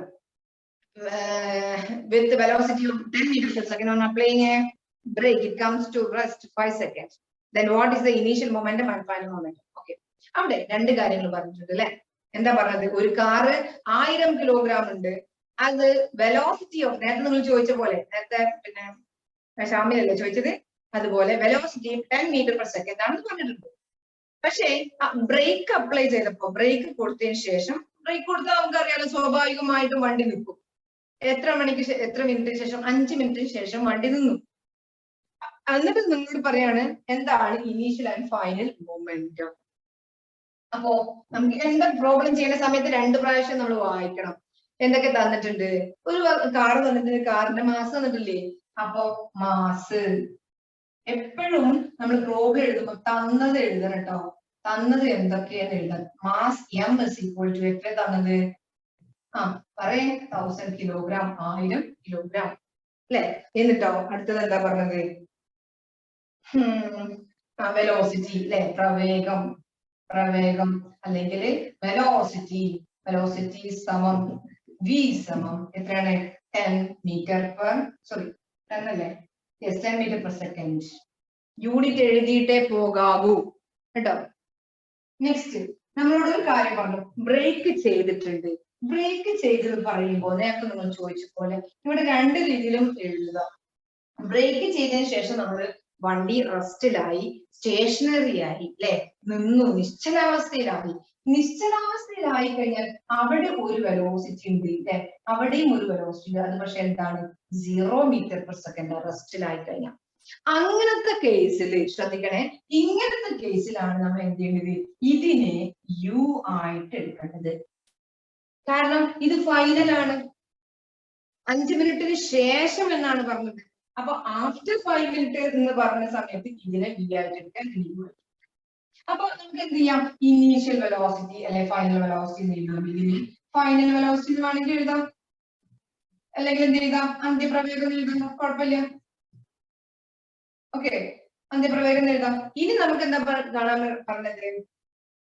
ഇനീഷ്യൽ മൊമെന്റവും ഫൈനൽ മൊമെന്റും, ആദ്യ ആക്കവും അന്ത്യ ആക്കവും ആണ് പറഞ്ഞത്. രണ്ടും സെയിം തന്നെയാണ്. ആക്കത്തിനെ നമ്മൾ സൂചിപ്പിക്കുക പി എന്നാണ്. അപ്പം ഇവിടെ 2 കേസ് ചോദിച്ചതുകൊണ്ട് ആദ്യ ആക്കം അല്ലെങ്കിൽ initial momentum is equal to മൊമെന്റത്തിന്റെ യൂണിറ്റ് v, mv ആണ്. പക്ഷെ ഇനീഷ്യൽ വെലോസിറ്റി ഇൻറ്റു മാസ് ആണ്. അപ്പൊ നമ്മൾ ഇതിന് എന്ത് ചെയ്യും? ഇനീഷ്യൽ വെലോസിറ്റി ആക്കി എഴുതണം. അത്ര വ്യത്യാസമുള്ളൂ കേട്ടോ. ഇനീഷ്യൽ മൊമെന്റ് ആദ്യ ആൾക്കാണെങ്കിൽ, ഇനീഷ്യൽ ആണെങ്കിൽ എന്താ നമ്മൾ ഇവിടെ എന്ത് മാറ്റിയാൽ മതി? കാരണം വണ്ടി ബ്രേക്ക് ചെയ്യുമ്പോ അതിന്റെ മാസിന് വ്യത്യാസം ഉണ്ടാവുമല്ലോ. മാസിന് വ്യത്യാസം ഉണ്ടാവോ? വണ്ടി പോയി ബ്രേക്ക് ചെയ്ത് നിർത്തിയെങ്കിൽ 1000 kilogram ഉള്ള മാസ് വ്യത്യാസം ഉണ്ടാവില്ലല്ലോ അല്ലെ? ആര് മാത്രമേ വ്യത്യാസമുള്ളൂ? വേഗതയ്ക്ക് വ്യത്യാസമുള്ളൂ, വെലോസിറ്റിക്ക് വ്യത്യാസമുള്ളൂ. അപ്പൊ പിന്നെ വെലോസിറ്റി മാത്രം മാറ്റിയാൽ മതി. ഓക്കെ, അപ്പൊ എന്താ വരിക? 1000 ഇൻറ്റു u എത്രയാണ്? 10 അല്ലെ? 10. അപ്പൊ എത്ര വരിക? ഒരു 0 കൂടി അധികം അല്ലെ? യൂണിറ്റോ? കിലോഗ്രാം മീറ്റർ പെർ സെക്കൻഡ് അല്ലേ ആദ്യാക്കും അല്ലെ? Okay Reetha, you are right. ഇവിടെ പ്രോബ്ലം ഇഷ്ടമാണ് പറഞ്ഞ ആളൊന്നും ഇങ്ങോട്ട് വന്നില്ലല്ലോ. പോയി പോയോ? ശരി, അപ്പോ അന്ത്യ ആർക്കും പറയാം. Yes Ananya, you are right. Yes, good. ഇനി ആദ്യാഗത്തിന് പകരം അന്ത്യാഗത്തിലേക്ക് പോകാം. ഞാൻ ഇവിടെ എഴുതിയൊക്കെ കാണൂലേ? എന്ത് കാണൂലേ? ഇവിടെ എഴുതാം. അന്ത്യാഗം. അന്ത്യാഗം എന്ന് പറഞ്ഞാൽ എന്താണ്? Final momentum. ഫൈനൽ മൊമെന്റം പറഞ്ഞു. ഫൈനൽ മൊമെന്റം എന്താണ്? P is equal to m into v ആണ്. യുക്ക് പകരം ആരെ കൊടുത്തു? കാണുന്നില്ലേ? v. അപ്പൊ എന്താ വരിക? മാസ് എത്രയാണ്? മാസിന് വ്യത്യാസമൊന്നുമില്ല. പിന്നെ v എത്രയാണ്? 0. Yes, it is 0 kilogram meter per second. Yes. ഇനി ക്ലിയർ അല്ലേ? ഓക്കെ, നോക്കിയേ. A loaded lorry of mass 12,000 kilogram move with a velocity of 12 meter per second. The velocity becomes 10 meter after 5 seconds. അപ്പൊ ഒരു load ചെയ്ത ലോറിയിൽ എത്ര ഉണ്ട്? 12,000 kilogram ഉണ്ട് ലോറിയില്. ആദ്യത്തെ പ്രവേഗം എത്രയാണ്? 12 മീറ്റർ പെർ സെക്കൻഡ് ആണ്. അടുത്ത ക്വസ്റ്റ്യൻ ആണോ? അത് താഴെയുള്ളത് താഴെയുള്ളത്. It's velocity become 10 metre per second after 5 second. 5 മിനിറ്റിന് ശേഷം വെലോസിറ്റി കുറഞ്ഞു. 12 ആയിരുന്നു ആദ്യം, പിന്നെ 10 ആയി. ഇത്രേ ഉള്ളൂ. നേരത്തെ നമുക്ക് 10 ആയത് 0 ആയത് പോലെ ഇവിടെ എന്താണ്? 12 മീറ്റർ പെർ സെക്കൻഡ് ഉള്ളത് എന്തായിട്ട് മാറി? 10 മീറ്റർ പെർ സെക്കൻഡ് ആയി. എന്നിട്ട് നിങ്ങൾക്ക് ചോദിക്കുകയാണ് what is the initial momentum, final momentum? എന്താണ് ആദ്യാക്കും അന്ത്യാക്കും? ഒന്നുമില്ല. എന്ത് മാത്രം മാറ്റിയാൽ? ഇവിടെ മാസം എന്താണ്? ഇവിടെ 12,000 ആണ്. അപ്പൊ എന്ത് മാറ്റേണ്ടി ഉള്ളൂ? 12,000 മാറ്റിയാൽ മതി അല്ലെ? പിന്നെ യെസ്, അടുത്ത ക്വസ്റ്റ്യൻ. അടുത്തത് എന്താണ്? നമുക്ക് 12,000 കഴിഞ്ഞാൽ 12 മീറ്റർ പെർ സെക്കൻഡ് ആണ് ഇനീഷ്യൽ മൊമെന്റം അല്ലെ? ആദ്യം 12ലാണ് ഉണ്ടായത്, പിന്നെ വേഗത കുറച്ചു. ഓക്കെ, ക്ലാസ്സിലൊക്കെ പോകാം. No problem, no problem. V എത്ര? രണ്ടാമത്തെ ആകെ എത്രയാണ്? 10 ആയിട്ട് കുറഞ്ഞു. ഫൈനൽ വെലോസിറ്റി അന്ത്യാക്കം. എന്നിട്ട് നിങ്ങളോട് ചോദിക്കുകയാണ് ഇനീഷ്യൽ വെലോസിറ്റിയും ഫൈനൽ മൊമെന്റും ചോദിച്ചാൽ എന്ത് ചെയ്തു? MU. അപ്പൊ ഇവിടെ എന്തോ എഴുതണം എന്നുള്ളൂ? 12 ഇൻറ്റു എഴുതണം.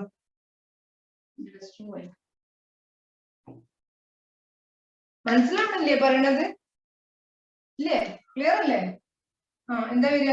12 ഇൻറ്റു 12. യെസ്. ആദ്യത്തെ എത്ര വരും? ഫൈനലാണെങ്കിലോ ഇവിടെയും എന്ത് വരും? ഇവിടെ 0 അല്ല, വണ്ടി ബ്രേക്ക് ചെയ്ത് നിർത്തിയതല്ല, വേഗത കുറച്ചതാണ്. അപ്പൊ എന്താ വരിക? 12 0 0 0 ഇൻറ്റു 10 അല്ലേ? അപ്പൊ അത്രയും വരും. ഒരു 0 കൂടി അധികം കുഴപ്പമൊന്നുമില്ല. യൂണിറ്റ് എഴുതണം, kilogram metre per second. Okay, ഇനി അടുത്ത ക്വസ്റ്റ്യൻ ശ്രദ്ധിക്കുക. What is changing momentum? അങ്ക വ്യത്യാസം എന്താണ്? അപ്പൊ ആദ്യത്തെ ആൾക്ക് ഇതാണ്, രണ്ടാമത്തെ ആൾക്ക് ഇതാണ്. അപ്പൊ ആൾക്ക് വ്യത്യാസം എന്ന് പറഞ്ഞാൽ ഒന്നൊന്ന് കുറച്ചു കൊടുത്താൽ പോരെ? വലുതെന്ന് ചെറുത് കുറക്കും. അപ്പൊ ആൾക്ക് വ്യത്യാസം കിട്ടും. ഓക്കെ, ഇനി rate of change of momentum. സമയം കഴിഞ്ഞോ റോഷൻ? അമൽ റോഷ്. ഓക്കെ, അപ്പൊ നമുക്ക് നിർത്താം. റേറ്റ് നമുക്ക് അടുത്ത ക്ലാസ്സിൽ പറയാം. റോഷൻ എവിടെ പോവാണ്ട് തോന്നുന്നു. അതോ റോഷന് ചിലപ്പോ ക്ലാസ് ഉണ്ട്. ഓക്കെ, അമൽ റോഷ്. അപ്പൊ ക്ലിയർ ആയില്ലേ? Okay, right. വിശക്കുന്നു. അത് ശരിയാണ്, ചായ കുടിച്ചിട്ടുണ്ടാവും. അതെന്തുകൊണ്ടറിയോ? You are inertia of rest. Inertia of റെസ്റ്റിലായിരുന്നു. That is you are resting. Yes, അതുകൊണ്ട് നീക്കാൻ നേരം വൈകിണ്ടാവും. അപ്പൊ ചായ ഒന്നും കുടിക്കാൻ സമയം ഉണ്ടായിട്ടുണ്ടാവില്ല. Okay, anyway thank you. റേറ്റ് അടുത്ത ക്ലാസ് പറയാം. റേറ്റ് ട്ടാ. Yes, changing momentum. Yes, changing momentum എന്ന് പറഞ്ഞാൽ ആക്ക വ്യത്യാസം. ഞങ്ങൾ പറയണമെങ്കിൽ സമയം വൈകി എന്നുകൊണ്ടാണ്. ആക്ക വ്യത്യാസം എന്ന് പറഞ്ഞാൽ ഇത് കണ്ടാ സോറി, ആക്ക വ്യത്യാസം എന്ന് പറഞ്ഞാല് MV മൈനസ് MU ആണ് കേട്ടോ. അത് ഞാൻ പറഞ്ഞുതരാം അടുത്ത ക്ലാസ്സിൽ. Okay, thank you. Clear? Right. Okay.